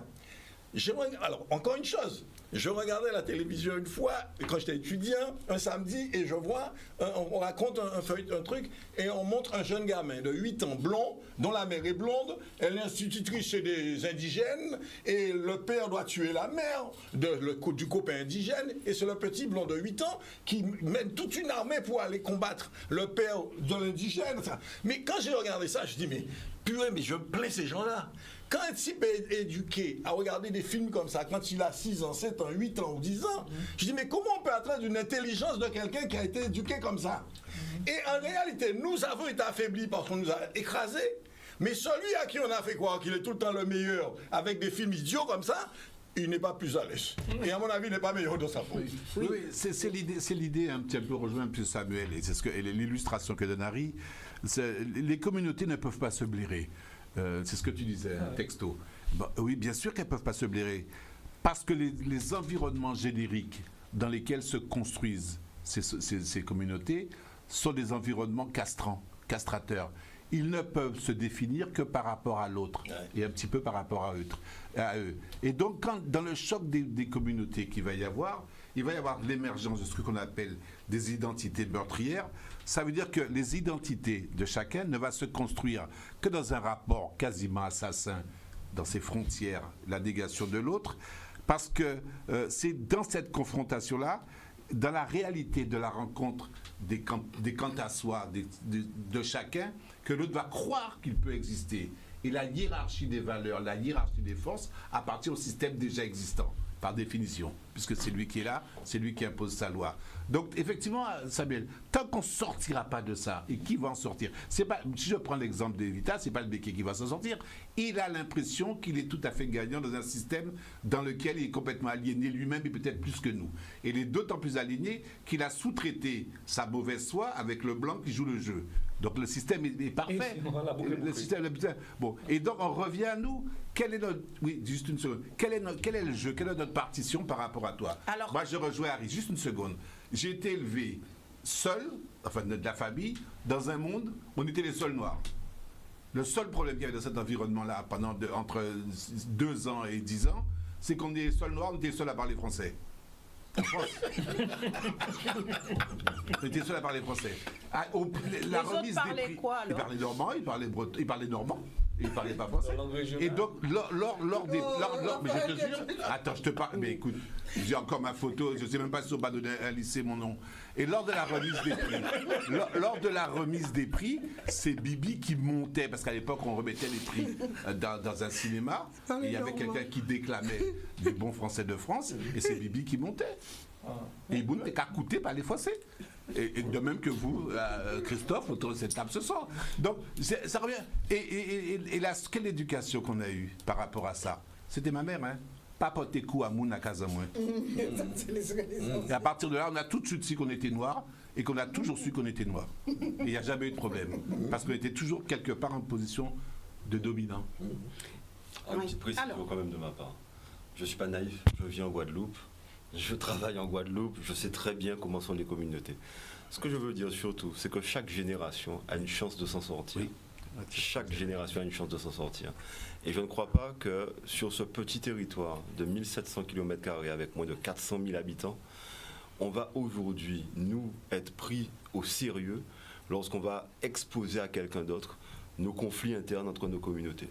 Je crois que si on veut s'adresser à quelqu'un de l'extérieur, on peut parler de nos générations, on peut parler de nos ancêtres, mais on ne va pas rentrer dans un débat sur nos communautés. On sait très bien, même s'il y a des conflits, même s'il y a des brûlures, même s'il y a des cicatrices, même s'il y a des plaies encore ouvertes, on sait très bien que ça, c'est un débat qu'on ne va jamais trancher et qui ne va nous mener nulle part, mais je parle vraiment dans une compétition internationale. Alors, si le débat n'est pas tranché et ne sera jamais tranché, est-ce qu'il y a la possibilité que nous puissions faire ensemble, par exemple, créer ensemble des entreprises? Est-ce que nous sommes dans une dynamique où demain il y aurait, désolé, je parle des Chinois comme j'aurais pu parler d'autres communautés, est-ce que demain on va pouvoir accepter un syndicaliste chinois, par exemple? Je me risquerais pas à répondre à cette question-là. Non, mais on va en profondeur. Où est-ce qu'on pourrait avoir un maire chinois ou africain? Il y a maintenant un maire syrien. Oui, il y a un maire syrien à Basse-Terre. Mais est-ce qu'aujourd'hui, et c'est ça le concret, nous sommes prêts à faire ensemble, à avancer ensemble, à dépasser tout ce qu'on est en train de décrire là? Est-ce qu'on peut créer des entreprises ensemble, sachant que nous avons des cultures différentes? Et c'est à cette question que vous répondrez d'ici quelques instants, puisqu'on me fait signe depuis tout à l'heure qu'il faut passer une page de publicité. Je sais que Christophe bout pour dire des choses, mais nous y reviendrons tout à l'heure. Désolé. Voilà, nous revenons au sein de notre émission avec cette question que je vous ai posée tout à l'heure. Et ça sera à Christophe. Ensuite, nous ferons un petit tour de plateau. Mais nous récupérons aussi des appels, puisque je sais que ça fait très longtemps que vous essayez de nous avoir pour, comme on dit ici, mettre votre grain de sel. Christophe. Alors, moi, ce que je voudrais dire très rapidement, parce que la problématique qu'on aborde, c'est est-ce qu'on est prêt à vivre ensemble? Est-ce qu'on est prêt à vivre mieux ensemble? Ça implique qu'on fasse un mouvement, que chaque communauté fasse un mouvement. C'est exactement lorsqu'on doit se marier, je pense qu'il faut un consentement mutuel. C'est exactement lorsqu'on doit créer une entreprise, je pense qu'il faut une sorte d'affectio societatis, un désir de faire société ensemble. Vivre ensemble, c'est un mouvement qui vient de part et d'autre. Et s'il y a 10 communautés, les 10 communautés doivent faire le mouvement. Mais lorsqu'on a des cultures différentes, est-ce que ça ne rend pas la chose très compliqué et quelquefois voire impossible? Fatalement, à condition de ne pas se dire que c'est l'autre qui refuse. Je dis qu'il faut faire un mouvement l'un vers l'autre. J'ai pris les exemples des mariages, j'ai pris l'exemple des sociétés, je prends l'exemple du vivre ensemble d'une manière générale. Oui. Ne passez pas votre tour. Harry? Non, mais c'est très beau. Tout le monde rêverait que ça soit ça, mais par contre, non, mais Christophe, c'est vrai que moi, bon, j'irai plus loin. Hein. Moi, je dis, je suis un homme, à la rigueur, pour moi, il ne devrait pas y avoir de frontières, mais je ne pense pas que je verrai ça. Pour moi, c'est une utopie. C'est une utopie. Et le problème aujourd'hui, je comprends ce qu'il dit, mais l'expérience et l'histoire et tout ce que... Bon, l'histoire est têtue. À un certain âge, quand je vois, je ne sais pas si on va... Il y a un effort énorme à faire là-dessus, mais vous savez, c'est bizarre, mais je reste convaincu que tout ce qu'on dit là et qu'on veut créer exige, ça part toujours par quelque chose de politique. J'ai presque envie de dire, il faut qu'il y ait un exécutif dans ce pays-là dont la volonté c'est ça. Mais pour l'instant, ce schéma, ce cheminement où tout est dans tous les sens, et finalement, personne n'a le sentiment que c'est l'autre dans le groupe qui aura sa solution. Sa solution est ailleurs. Je ne sais pas si vous comprenez ce que je veux dire. Sa solution est ailleurs. Messieurs, qu'est-ce qui ramène les gens à être ensemble? Quand chacun a l'impression qu'il a besoin de l'autre pour avancer. Et effectivement, à ce moment-là, qu'on aime ou qu'on n'aime pas, on finit par faire l'effort. Bon, moi, vous aimez pour un ponche voisinat qui finit citron, même s'il y a un autre problème, au moment où il dit peut-être mon citron quand même, parce que c'est pour ponche là. Bon, mais nous, ici, le problème, c'est que la solution chez nous ne vient jamais de nous. Et je parle de nous, de façon communautaire. Nous sommes obligés de faire appel ailleurs. Donc, il faut régler certains problèmes politiques. Il faut régler la gestion de ce pays-là pour après permettre que ça fonctionne réellement. Merci. Nous prenons un appel de téléspectateurs et je poursuivrai avec vous. Bonsoir, nous vous écoutons. Oui, bonsoir Madame Ouassé, bonsoir. Bonsoir monsieur. Monsieur Wapter, Monsieur Sam et Monsieur le technicien, Madame Chevry. Vous savez, ce soir, votre émission me tient à cœur beaucoup. C'est-à-dire que vous parlez des ancêtres, vous parlez de la communauté. Mais je voudrais quand même dire quelque chose. Oui, les ancêtres, on a les ancêtres de papa, de maman. Mais ce que quand même qui était un peu en Guadeloupe, c'est que le problème des ancêtres, c'est que les Guadeloupéens qui ont été à l'école en France, ils sont revenus, ils ont mis à la tête des jeunes Guadeloupéens leurs ancêtres de l'Afrique. Je suis bien d'accord, nous sommes descendants de l'Afrique. Et c'est là, je crois quand même, que le Guadeloupéen ne se retrouve pas. Aujourd'hui, le Guadeloupéen, c'est pas si les Guadeloupéens, il va à Martinique, il parle martiniquais, il va en Guyane, il parle guyanais, il va en France, il ne sait pas quoi faire. Et vous avez quelqu'un, M. Wacter, qui est sur le plateau. Je pense que M. Wacter, c'est un grand nom de la Guadeloupe. Et quand on parle souvent des béquets, mais je pense que Madame Boissé, il faut inviter un béquet guadeloupéen sur le bateau. Et il va vous dire l'histoire. Souvent, je dis, l'histoire de la Guadeloupe est méconnue. Parce qu'on ne connaît pas l'histoire de la Guadeloupe. Si on connaît l'histoire de la Guadeloupe, il va pas pour notre communauté. Les béquets, que j'ai travaillé beaucoup avec eux de longtemps, je suis rentré dans leur intimité. C'est pas ça qu'on parle. C'est pas ce qu'on dit des béquets, c'est pas ça. Les Indiens aussi, ils travaillent avec les Indiens, ils travaillent avec tout le monde. Mais j'ai l'impression que nous, Guadeloupéens, on ne sait pas ce qu'on veut. Et je pense que les ancêtres que vous parlez là, on doit commencer par connaître nos ancêtres de papa, de maman. Mais aller chercher les ancêtres des Africains, je pense que ça nous a mis un petit peu de retard. D'après moi, je vous écoute. Merci. Merci, monsieur. Voilà. Alors, parler des ancêtres, ça nous a mis un peu en retard. Evita? Non, mais moi, je pense que sincèrement, de toute façon, on est toujours amené, ça glisse, le débat glisse toujours sur la question des communautés, puisque c'est un problème en Guadeloupe.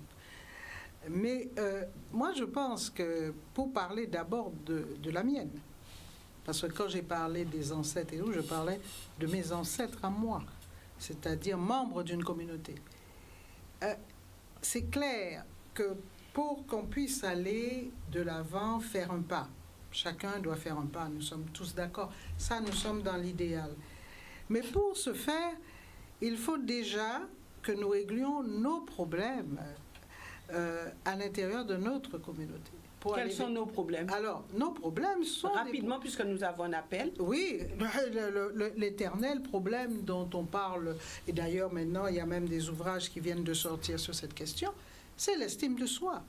Et l'estime de soi, il faut pouvoir travailler dessus, et l'estime de soi est liée à la quête identitaire, est liée au fait qu'enfin on puisse se réapproprier une partie de ce qu'on est. Et parce que quand on parle de l'Afrique, ne tournons pas autour du pot. Quand on parle de l'Afrique, cette part de nous très importante, c'est le fait d'être noir, qui a été longtemps, il ne faut pas oublier que la société, la fameuse république coloniale que la Guadeloupe était hiérarchisée, et la base de la hiérarchie était la couleur de la peau. Je pense qu'il faut dire les choses, puisque c'est que les choses soient dites. Donc quand on parle de l'Afrique, c'est la reconnaissance. Oui, je suis noire, on m'a dit longtemps, tu es un petit peu métissé, tes petits cheveux sont sympathiques, etc. Et voilà, ben non, je suis noire, comme dit Beyoncé, Black is King. Voilà, c'est ça le problème. Et évidemment, le noir n'est pas né comme ça, génération spontanée, il vient d'Afrique. Voilà. Merci. Autre appel, bonsoir, nous vous écoutons. Allez-y. Allô, oui, bonjour. Oui, bonsoir, monsieur. Bonsoir, excusez-moi. Bonsoir, Madame Boissé. Bonsoir aux gens qui sont sur le plateau. Bonsoir. Et quand je vous regarde là, je vois à la télé, moi, je vois que des Africains là. Je vois que des Africains là. On va aller sur n'importe quelle île en Afrique, c'est le même plateau. ni ça a été impliqué, mais je vois que des Africains à la télé. Principalement le monsieur avec le t-shirt blanc là, avec les lunettes. Même si quand sommes amis sénégalais en tenue en France. Nous sommes vrais sénégalais. Nous sommes amis sénégalais quand sommes amis sénégalais quand tenue en France. Et c'est une seule fois. Pour ça, le problème là, ça qui est arrivé, c'est que en qui nous, les Noirs, les Africains, qui nous cherchons de problème là, qui nous cherchons de discours là, qui ne peuvent pas reconnaître nous en nous-mêmes sans nous y est. Il y a que Madame Chevry qui n'y ont pensé à ça. La Guadeloupe n'a pas été construite pour les nègres. Hein. Quand Christophe Colomb est arrivé avec sa bande, quand ça m'est arrivé, ils ont décidé qu'il y ait pays la Guadeloupe, pas de nègres dedans. Ils ont construit le pays pour eux. Après, ils ont mené nous à ça. Nous, c'est descendants de ces nègres-là, ça.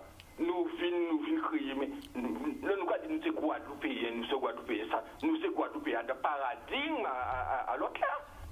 Mais ça se comprend bien qu'ils ont joué en tête en nous. Nous sommes peuple qui ont joué en tête à eux.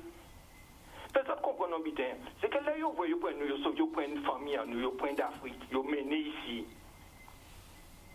Nous vivons, nous, descendants à ça. Nous vivons en drame. Adam, là, nous sommes là. Mais c'est là nous laisser famille, nous laisser là sous le continent.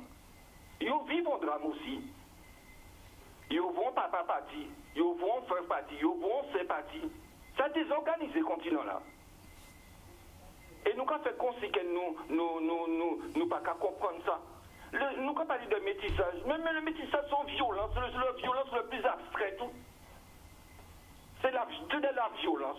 Moi, quand je viens d'une famille de soi-disant métissage, de mulâtres, la mulâtraille qu'on sort. En qui nous n'est, vous avez parlé de ça? Nous, merci. En pays où, dès demain matin, nous les nègres, les noirs, nous sommes une majorité en pays Guadeloupe. Nous avons une souffrance en nous. Nous avons une minorité, nous avons une souffrance en nous. Nous, majorité dans le pays, tout le monde a sorti, qui a marché sur nous. Et nous toujours quand essayer de chercher des circonstances atténuantes à l'autre là, parce qu'ils ne veulent pas marcher avec nous, ils ne veulent pas mailler avec nous, ils ne veulent pas ceci. Parce que nous pas nous pas qu'à respecter nous. Nous pas qu'à faire respecter nous. Nous, à qui nous, quand ce genre de discussion là, est-ce que nous métissons? Nous, toutes c'est des nègres. Nous pas comme ça, nous ça très bien. Merci, monsieur. Merci. Mais nous, nous jouons tête en l'air, nous regardons dans le miroir là, nous avons bien quelqu'un nous y est, à nous arrêter de faire faux semblant. Merci, voilà. monsieur. Merci beaucoup pour cette intervention. Samuel. Non, moi, je pense pas que ce sont ces propos-là que nous tenons. Vraiment, on sait qu'on est noir. Oui. C'est pas, voilà, c'est pas ça le propos. Hein. Je pense qu'il s'est un peu égaré. Je peux entendre ce qu'il dit. Hein. On n'est pas en train de se dire qu'on ne se marie pas ou demander quoi que ce soit. Je pense que ce qui fait justement l'ADN du Guadeloupéen, c'est d'abord la fierté. Nous sommes des gens très très fiers, on le voit. Lorsqu'on voit les chefs d'entreprise, encore ce matin j'étais avec des chefs d'entreprise, les chefs d'entreprise guadeloupéens n'ont pas tendance à se plaindre, sauf que lorsqu'on arrive vraiment au bout du rouleau, on est des gens fiers, quel que soit ce qu'on fait en Guadeloupe. Donc c'est pas une question, c'est juste un constat, se dire pourquoi ne pas constater.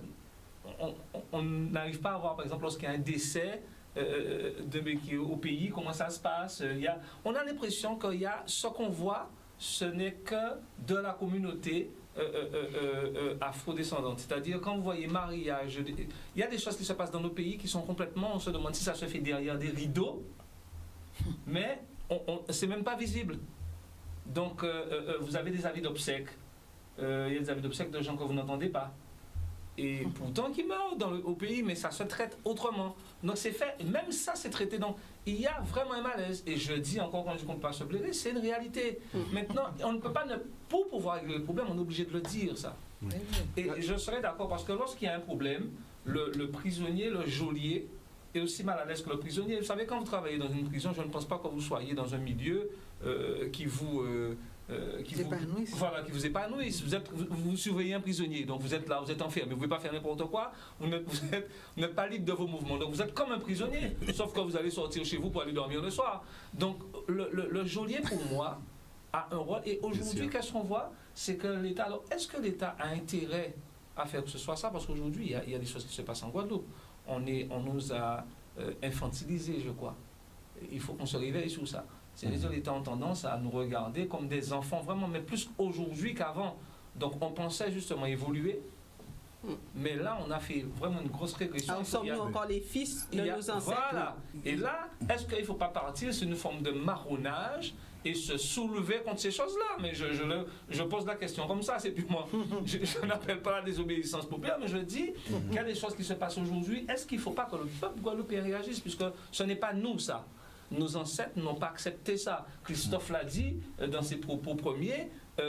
Des gens sont morts en Guadeloupe pour leur liberté, des gens sont morts pour leur... Des gens, voilà. Donc, si on est vraiment les fils de nos ancêtres, il y a des choses qu'on ne peut pas accepter. Moi, c'est comme ça que je vois le sujet aussi comme ça. Il y a des choses que nous ne pouvons pas continuer à accepter. Oui. Alors, Je reviendrai juste tout à l'heure, puisqu'il y a depuis un petit moment un téléspectateur, et juste après, ça sera à vous, Raphaël. Bonsoir, nous vous écoutons. Bonsoir, Johanna. Oui. Bonsoir à tout le monde. Alors, pour répondre à la question, est-ce que nous sommes les fils de nos ancêtres, je dirais de moins en moins.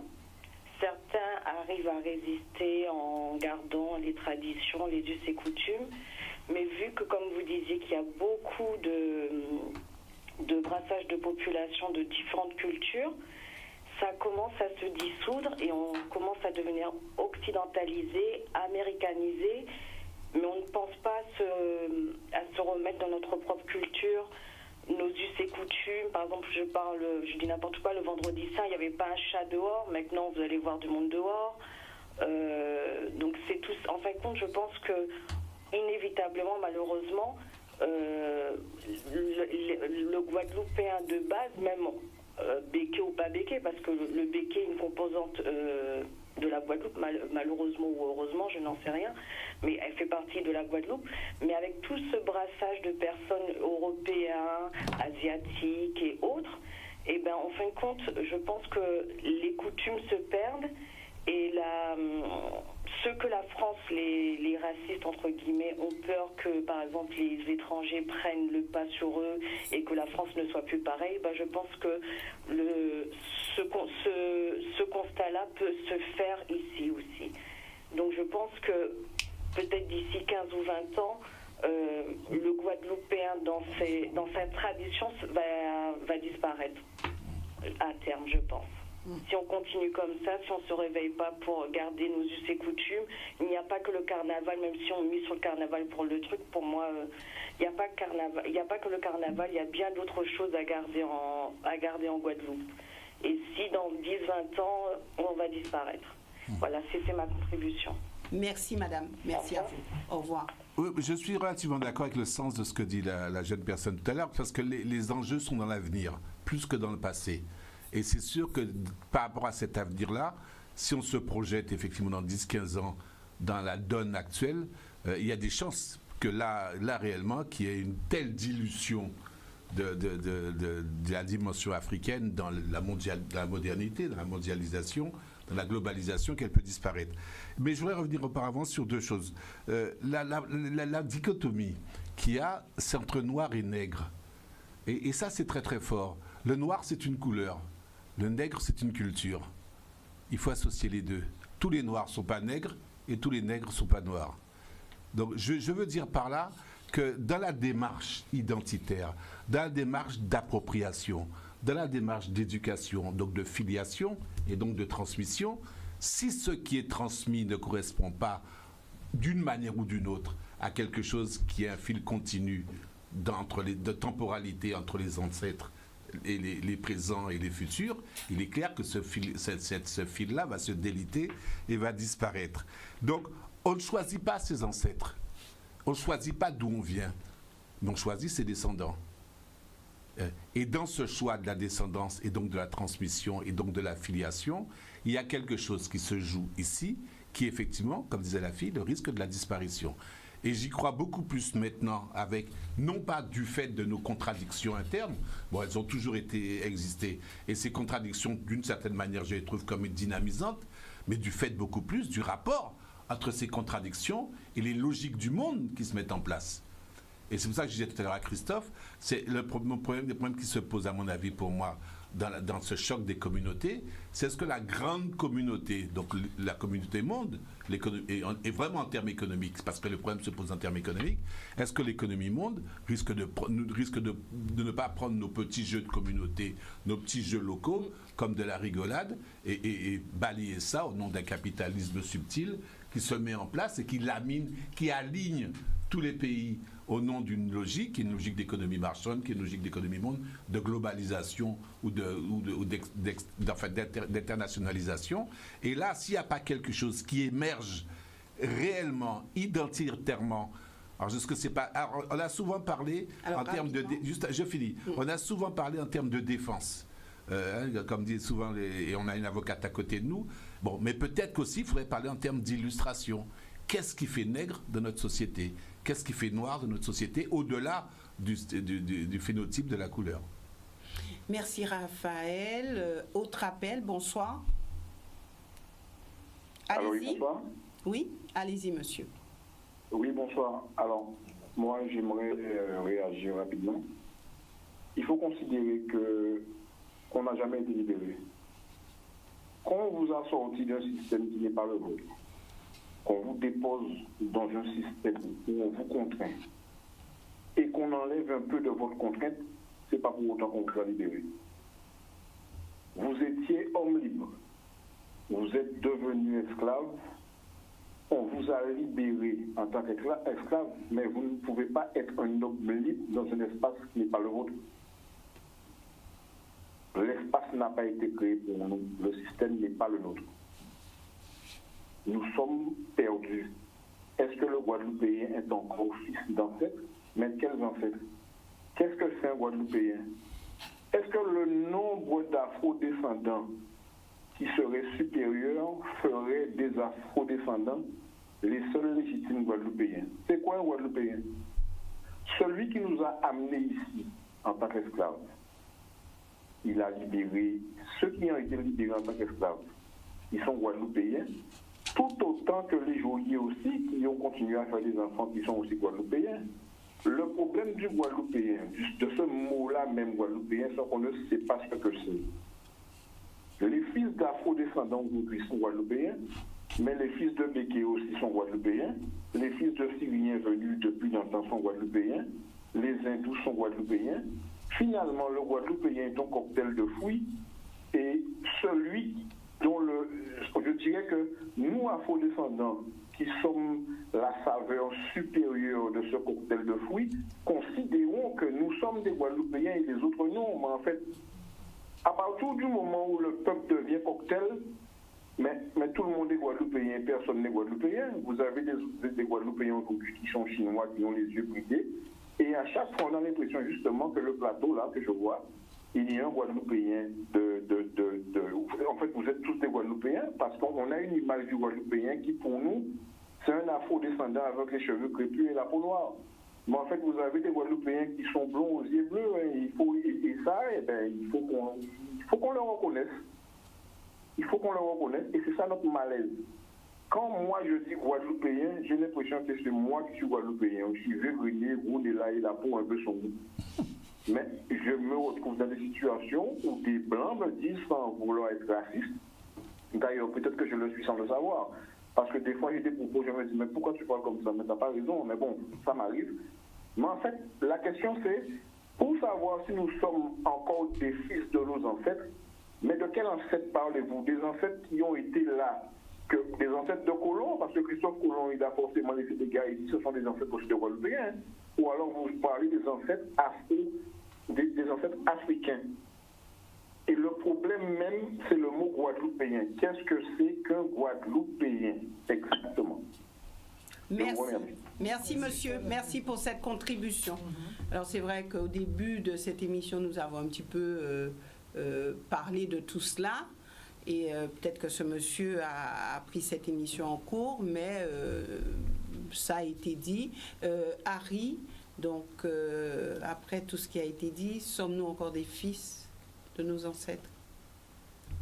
Bon, le monsieur, il est revenu sur un débat qui est évident. Le territoire guadeloupéen est composé de différentes communautés, bon, qui sont venues à des périodes, à des moments différents, dans des conditions différentes, etc. Mais ça, je dirais, et je veux me répéter, mais je pense qu'on en a fait, on l'a intégré, on en a fait une valeur, on a réussi à fonctionner avec, etc. Par contre, quand on commence à dire la relation qu'il y a entre les communautés, etc., bon, là, c'est un travail. Là, il y a un travail qui est à faire, mais qui est toujours lié à une chose, c'est que quelque part, le jeu sous ce territoire n'a pas été un jeu libre. C'est un jeu qui a été assez téléguidé. Donc, les choses sont parties. Le jeu est téléguidé. Maintenant, alors, parlons de l'avenir. Oui. Parce que, aujourd'hui, c'est quoi? Bon, moi, il fut un temps, je pense, dans les années 2000, après tout ce qui s'est passé, j'étais convaincu que maintenant, il fallait prendre en main sérieusement le développement de ce pays-là. Et pour moi, le développement ne pouvait se faire en excluant qui que ce soit. Donc, il fallait que les gens se démerdent, mais qu'ils se mettent d'accord. Et qu'ils fassent fonctionner le truc et qu'on fasse ce développement-là. Bon. Evita dit quelque chose qui est un peu vrai. Nous sommes majoritaires, les Afro-Guadeloupéens, on dira, nous sommes majoritaires. Et je crois que des fois, ça nous rend assez laxistes. Parce que dans cette affaire-là, nous devions théoriquement même être tête de file, parce qu'on est majoritaire. Mais on est laxiste là-dessus, on est très laxiste. Il faut reconnaître que là-dessus, on est très laxiste. Et on voit les autres mener le combat et ils avancent. Bon. Et d'ailleurs, je vais quand même, ce monsieur a dit quelque chose, en disant en Guadeloupe, qu'est-ce qui fait noir ou qui fait nègre, etc.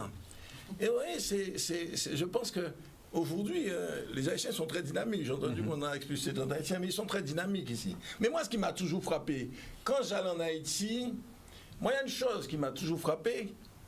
Moi, quand j'étais en Haïti, je ne me posais pas de questions. J'étais dans un territoire qui était nègre, point. J'avais pas de problème avec ça. Mais ça avait plusieurs sens. Parce que je constatais que malgré toute la misère, malgré qu'on les classe dernier pays économique, mais j'avais un peuple qui avait l'air d'être fier, qui était assez fier. Moi, je ne sentais pas l'Haïtien comme quelqu'un qui se pensait... Il est dans la misère, mais il est bien dans ça. Il est fier de lui. Bon, et c'est là où nous, par contre, on a eu un problème à ce niveau-là, et je pense qu'on doit régler notre problème là-dessus. Alors la vraie question est, puisque il nous reste très peu de temps, la vraie question, est-ce que nous pouvons être ensemble, construire la Guadeloupe ensemble? Est-ce que toutes ces communautés peuvent justement se mettre ensemble? Singapour, 750 km², 5 millions d'habitants. Alors, on ne va pas arriver à 5 millions d'habitants, mais Singapour, 700 km², la surface de Basse-Terre. 5 millions d'habitants, et ça fonctionne. Ça fonctionne. Alors, il y a chacun avec ses problèmes, etc. Mais ça fonctionne. On est à 400 000 personnes. Oui. Je pense qu'aujourd'hui, il faut... Parce que des claques, on en prend tout le temps. Les comportements communautaires, il y en a. Et ça, on en est victime tout le temps. Mais, je dis aujourd'hui, de toute façon, il y a une chose qui est claire. Si on ne résout pas ce problème-là, on disparaîtra. Et toutes les communautés, pas qu'une seule. Donc, maintenant, il faut que chacun comprenne que ce jeu-là est un jeu où tout le monde a intérêt à faire jeu commun, parce que nous avons parlé au début de le Guadeloupéen, celui qui est là, qui est entré, qui est machin, qui aime ce pays-là, etc. Mais messieurs, il y a un fait certain, si nous n'avons pas une logique de tenir les choses ensemble et de faire fonctionner ensemble, de toutes les manières, il va y avoir de la casse. Mais la casse, tout le monde subira de la casse. C'est sûr que les Afro-Guadeloupéens vont subir pas mal aussi. Beaucoup. Parce qu'ils ne sont pas positionnés et qu'ils jouent trop laxistes. Et ça, il faut qu'ils arrêtent de jouer à ce petit jeu d'être laxistes et de croire parce qu'ils sont plus nombreux, on peut faire du désordre. Le désordre n'emmène pas à la maîtrise des choses. Et ça, il faudrait qu'on arrête de penser comme ça. On doit maîtriser les choses. Et les Afro-Guadeloupéens majoritaires doivent se donner les moyens de fonctionner, de maîtriser leur économie, de maîtriser leur développement. Est-ce que maîtriser, c'est faire avec les autres communautés? Mais je pense que pour moi, c'est obligatoire. C'est obligatoire. Mais pour moi, c'est obligatoire. Il faut faire avec. Il faut faire avec les communautés qui sont en place. Non, mais moi, Harry, je voulais te poser une question. Oui. C'est bien ce que tu dis. Mais quel est l'intérêt des minorités qui dominent sur le plan économique de venir avec nous? Puisque c'est ça le problème. C'est ça qu'il faut se poser comme problème. Ont-ils besoin de nous? Attends, alors justement. Pas pour travailler pour eux. Non. Alors, évidemment, non. Tu vois, par contre, c'est là où moi je fais une énorme différence. Je ne me pose pas de questions. Non, moi je ne. Attends, Harry. Mais tu m'as posé une question. Non, d'accord. Mais Harry, laisse-moi. Juste un petit espace pour passer une parole. Juste ça. Non. Juste un petit espace pour dire. Ils dominent économiquement. Ils ont construit et comment dirais-je, leur intérêt, ils savent vers quelle direction ils vont. Est-ce qu'ils ont un intérêt, eux, à faire un pas vers nous? Voilà la question. Puisqu'il faut faire ensemble, donc, aller comme... Et moi, je dirais pourquoi ce ne serait pas nous à faire le pas vers eux. Non, mais justement, nous, même si on fait le pas vers eux, je veux simplement qu'on m'explique quel est leur intérêt. Alors rapidement, à venir vers nous, puisqu'économiquement ils dominent. Moi j'attends je ne porte pas de jugement de valeur, je veux juste la réponse. J'ai juste envie de dire que tout dépend du contrat social. Je pense que si on doit faire société, on a un contrat social, et ce contrat social il se négocie. Je pense que les communautés n'ont pas encore négocié. Je voudrais répondre à la question, les Guadeloupéens sont-ils encore les fils de leurs ancêtres? Je pense que les Guadeloupéens ne sont que ça. Les Guadeloupéens ne doivent pas être les fils des problèmes que leurs ancêtres ont eu dans d'autres conditions socio-historiques. Les Guadeloupéens ne peuvent être que les fils de leurs ancêtres. Et je pense que si on part dans une autre définition de nous-mêmes, on va nécessairement se perdre. Mais est-ce qu'on a le même... C'est ça qui est intéressant. Le même contrat social. Un petit tour de plateau. On a des intérêts complètement différents de plateau. C'est ça la difficulté. Alors, on a des intérêts différents, tous. J'ai parlé de négociation. Avant le contrat social. Celui qui domine a-t-il intérêt à négocier avec celui qui est au bas de l'échelle? Je sais pas. C'est un tour de plateau, donc je prends mon tour. Non. Si on raisonne... Oui, parce qu'on voudrait bien parler un petit peu quand même. Si on raisonne local, si on raisonne local, ou si on raisonne bocal, donc le glocal, il est clair que les communautés peuvent s'imaginer qu'elles vont pouvoir continuer à vivre chacun dans leur précaré, dans une rivalité épidermique. Non, si on raisonne local. Maintenant, je redis encore une fois, la Guadeloupe, c'est pas le centre du monde. C'est le centre d'un monde, le nôtre, mais c'est pas le centre du monde. Si maintenant, on est sensible aux logiques qui se passent ailleurs, dans l'économie monde, dans le village planétaire, appelez ça comme vous voulez, ou dans les nouveaux espaces qui se mettent en place avec les réseaux technologiques, il est clair qu'on est condamné, si on veut vivre ensemble, à s'entendre. Et donc le problème qui se pose, effectivement, en termes de développement maintenant, c'est pas un problème de développement économique, c'est pas un problème de modèle social business ou modèle business, c'est un problème de diplomatie culturelle.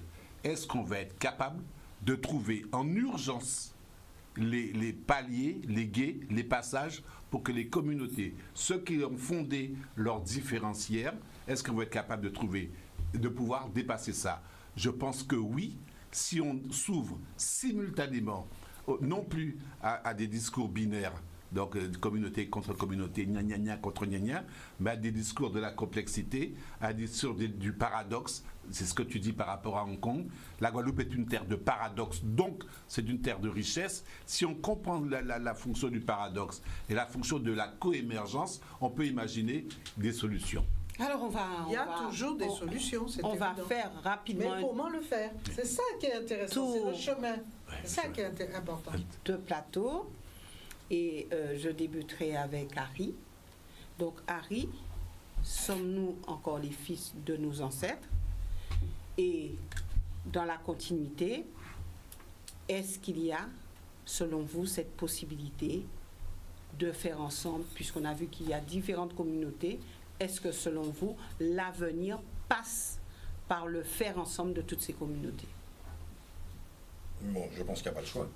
Je pense qu'il n'y a pas le choix. Donc, je pense que tout le monde doit réussir à ça.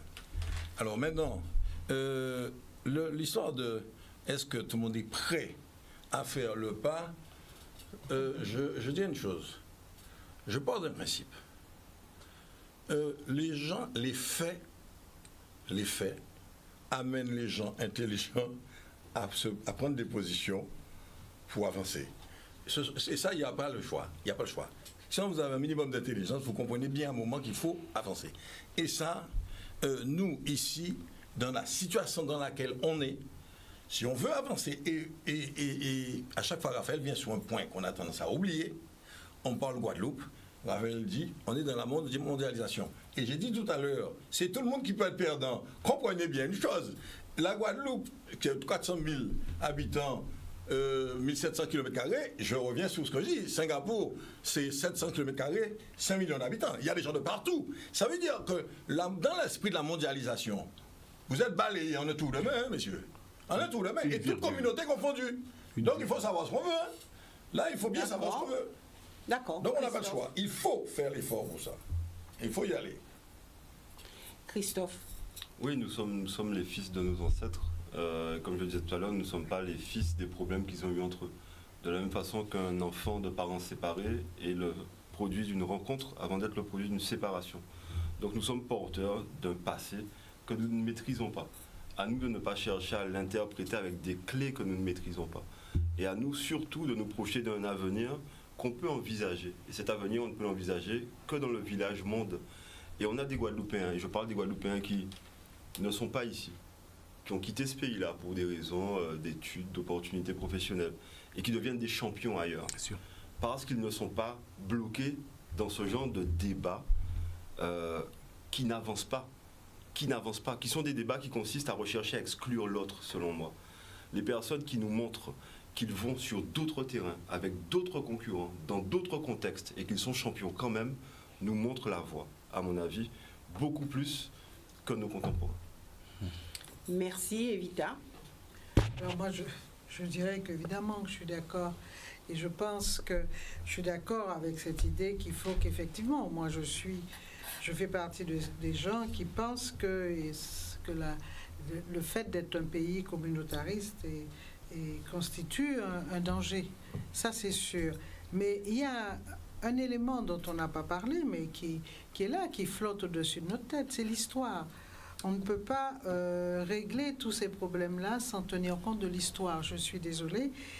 Quand on parle des Guadeloupéens, comment dirais-je, qui réussissent, heureusement, qui réussissent dans le monde, c'est parfait. Mais nous sommes dans un pays donné, avec une histoire qui est là, et tant qu'on n'aura pas tenu compte de cette histoire, et c'est ça le travail que la nouvelle génération est en train de faire, qui est intéressant, c'est l'histoire qui justement pourra permettre à la communauté afrodescendante de pouvoir régler un certain nombre de problèmes et ces rapports, parce que c'est aussi l'histoire qui explique les rapports que nous avons avec les autres communautés. Enfin, du moins, les premières, c'est-à-dire notamment la communauté béké et la communauté indienne. Pour revenir au Cyrano-Libanais dont on a parlé tout à l'heure, il y a un livre très intéressant fait par La Fleur sur les Syriens de Guadeloupe, et dans lequel André Atala, actuellement maire de Basse-Terre, disait que justement, tout jeune, et pendant un certain temps, il avait un grave problème identitaire parce qu'il se situait, et c'est intéressant ce texte qu'il a écrit, parce qu'il se disait syrien. Il se disait syrien d'abord, et il n'arrivait pas encore à comprendre quel était son rapport avec la Guadeloupe. Et enfin, plus tard, il a choisi. Il se considère comme Guadeloupéen. Tout ça pour dire que ce n'est pas aussi simple que l'on pense. Mais la réalité, là, c'est notre prise de conscience à nous. Parce que quand on dit les Guadeloupéens sont encore les fils de leurs ancêtres, moi, quand je réponds en tant que communauté afrodescendante. Je ne me permettrai pas de répondre au nom de la communauté indienne ou au nom des Cyrano-Libanais par rapport à leurs ancêtres. Donc c'est ça qui fait que nous avons un énorme travail à faire, mais le premier, selon moi, travail à faire, c'est sur nous-mêmes, nous, afrodescendants, cette prise de conscience que nous devons absolument faire pour pouvoir aussi émerger sur le plan économique. Et la réalité est la suivante, chaque génération a une mission, ou elle la réalise ou elle la trahit, disait Frantz Fanon, c'est la réalité, c'est aux jeunes générations maintenant de faire ce travail, même si le chemin a été ouvert. Merci. Par les plus anciens. Merci, Samuel. Alors, est-ce que nous sommes les fils de nos ancêtres ? j'ai entendu beaucoup de choses intéressantes ce soir. Je pense que Guadeloupéens, qu'est-ce qui cause problème dans la société? On dit qu'il faut être, il ne faut pas avoir. Bizarrement, c'est le fait que nous n'ayons pas, que nous ne sommes pas. Nous sommes la seule communauté à ne pas maîtriser minimum de produits économiques chez nous. C'est-à-dire, nous n'avons pas... pourquoi nous sommes des communautés, nous sommes presque les seuls à fréquenter les logements sociaux. Enfin, il faut regarder le pays avec les yeux... il faut vraiment regarder le pays. Dans la même Guadeloupe, on ne vit pas les mêmes choses. Dans la même Guadeloupe, vous avez un parc immobilier qui n'est pas réservé, qui est réservé à d'autres personnes et pas à une catégorie. Dans la même Guadeloupe, vous avez plusieurs histoires. Et quand Henri disait on a tout intérêt à se mettre ensemble, mais il est urgent qu'on se mette ensemble. Mais il faut que les autres comprennent que si ils ne... j'ai pas envie de dire, parce que personne ne lâche ce qu'il a. Mais on me permet, il y a des intérêts qui sont défendus farouchement. Je pense que Victorien en sait quelque chose lorsqu'il a essayé de casser un certain nombre de monopoles. Ça existe encore des monopoles qui ont été faits à l'époque, depuis 150 ans. Et toutes ces choses-là font qu'on ne peut pas avoir un pays lorsqu'on ne peut pas se regarder de manière égalitaire. Et Evita l'a dit, on aura beau... Evita poser la question, quel intérêt aura l'autre à faire pays avec nous, alors que lui, il est déjà dans son monde? C'est ça la question, mais on doit pouvoir répondre à cette question-là. Et je suis aussi d'accord avec Christophe qui a dit qu'on ne doit pas hériter de des problèmes de nos ancêtres. Et on ne fait que ça. Et parfois, c'est vrai qu'aujourd'hui, même par rapport à nous-mêmes, les Afro, entre nous, les Afro-descendants, parfois on peut vous faire comprendre que par rapport à un discours que vous avez, par rapport à la façon dont vous habillez, vous n'êtes pas un vrai Guadeloupéen. Parce qu'il y a comme s'il y avait une sorte d'archétype guadeloupéen, il y avait une sorte de morphotype. Enfin, vraiment, on va jusque-là. Donc, si on ne casse pas ces schémas-là, eh bien, on y perdra tous. Donc, on a intérêt aujourd'hui. Moi, encore une fois, ce matin, j'étais dans une réunion des chefs d'entreprise. C'était beau parce que j'ai regardé un moment comme un observateur, je suis là, et j'ai vu qu'il y avait toutes les communautés. Parce que c'est l'entreprise. L'entreprise gomme les communautés. Lorsqu'il y a entreprise quelque part, on oublie qu'on est communauté. Parce qu'il y a toutes les communautés, justement, qui constituent la Guadeloupe à ce moment-là. Est-ce que peut-être qu'il faut passer par ce prisme-là? Est-ce que c'est... Mais c'était intéressant parce que là, il n'y a pas de communauté. Par contre, une fois que c'est fini... Parce qu'il y avait un problème à régler, peut-être? Parce qu'il y a un problème à régler, il y a un intérêt commun. Il y a un intérêt commun. Et on dit que ce sont les mariages d'argent qui font les noces d'or. C'est-à-dire qu'il faut toujours qu'il y ait un intérêt quelque part. Même pour un couple, il faut qu'il y ait un intérêt quelque part pour que les choses puissent durer. Et ça qu'on doit qui n'est pas financier, j'espère. Non, quand je parle... Non, l'intérêt... C'était pour la petite bouteille. Voilà, il n'est pas financier, mais il faut se dire que dans un pays, il ne peut pas y avoir une injustice. Il ne faut pas qu'il y ait une communauté qui se sente lésée par rapport à une autre. Et il faut qu'on fasse tout pour ne pas... Parce que vous avez des gens qui mettent de vrais blocages et qui vous empêchent de faire un certain nombre de choses. Alors que nos parents, nos ancêtres, mais même nos parents, pas nos ancêtres, ils disaient... À Cabo l'école, c'est pour ou pas des chaises à madame, c'est ça? Des chaises à madame, pour pas travailler à Casamoun. Et les parents guadeloupéens, les Afro-descendants, ont vu que le Guadeloupéen a réussi à l'école. Nous sommes allés à leur école, nous avons réussi comme eux, nous avons réussi aussi bien qu'eux, nous avons réussi. Mais c'est vrai que même là, vous aviez des communautés qui se réservaient le commerce. Il y avait d'autres qui se réservaient l'agriculture. Et là, nous sommes quelque part, nos parents nous poussaient à être des fonctionnaires, des médecins, des avocats, des notaires, et voilà, c'était ça. Et peut-être qu'on n'a pas perdu, d'ailleurs on voit beaucoup de jeunes aujourd'hui venir et ne plus rentrer dans ce schéma-là. Et peut-être que ça va être ça la solution, parce que pour construire un pays, il faut tout le monde. Et puis je pense que honnêtement, j'appelle de mes voeux, peut-être que Harry l'a dit, peut-être qu'on ne le verra pas. Mais en tous les cas, à un moment, si ce pays-là ne veut pas complètement disparaître, il faudra bien, parce qu'il y a des gens qui sont plus puissants, qui sont capables de venir et de tout rafler. Parce que nous sommes dans le tout-monde. C'est pour ça que c'est volontairement que j'emploie le terme tout-monde.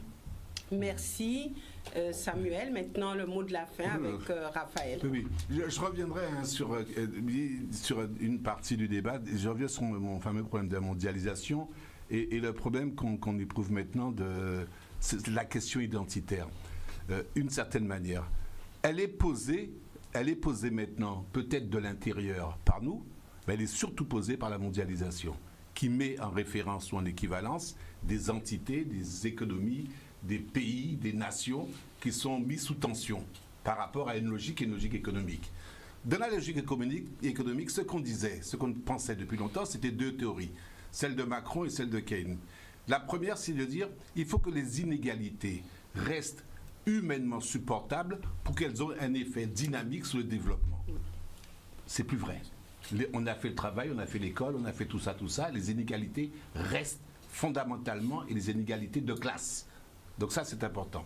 La deuxième chose, c'est la théorie un peu de Macron qui parlait du ruissellement.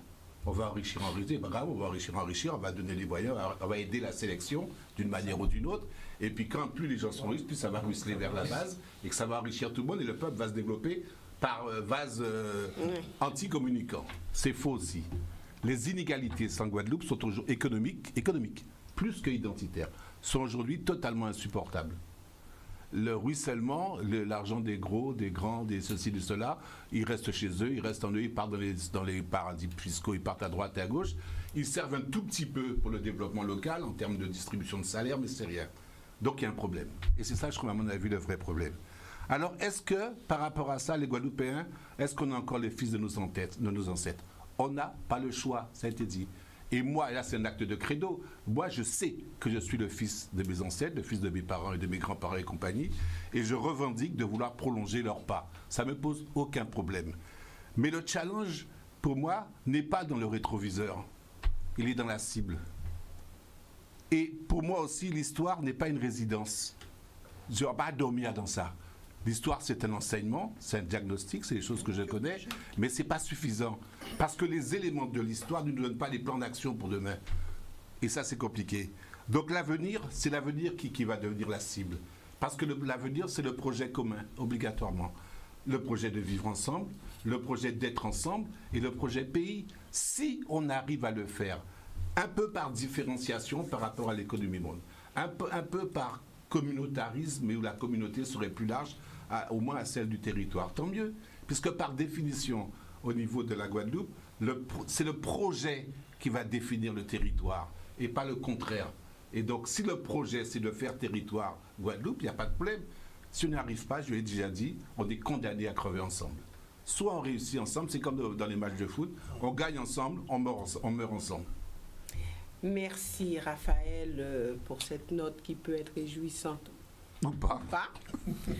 En tout cas, on met à la réflexion des Guadeloupéens et mardi prochain, nous reviendrons avec un autre thème qui, j'espère, vous plaira. Vous avez été nombreux à nous appeler. Nous n'avons pas pu aller plus en amont sur vos questions, mais la semaine prochaine, nous essaierons de faire mieux et de récupérer un petit peu plus d'appels. En tout cas, merci de suivre régulièrement cette émission.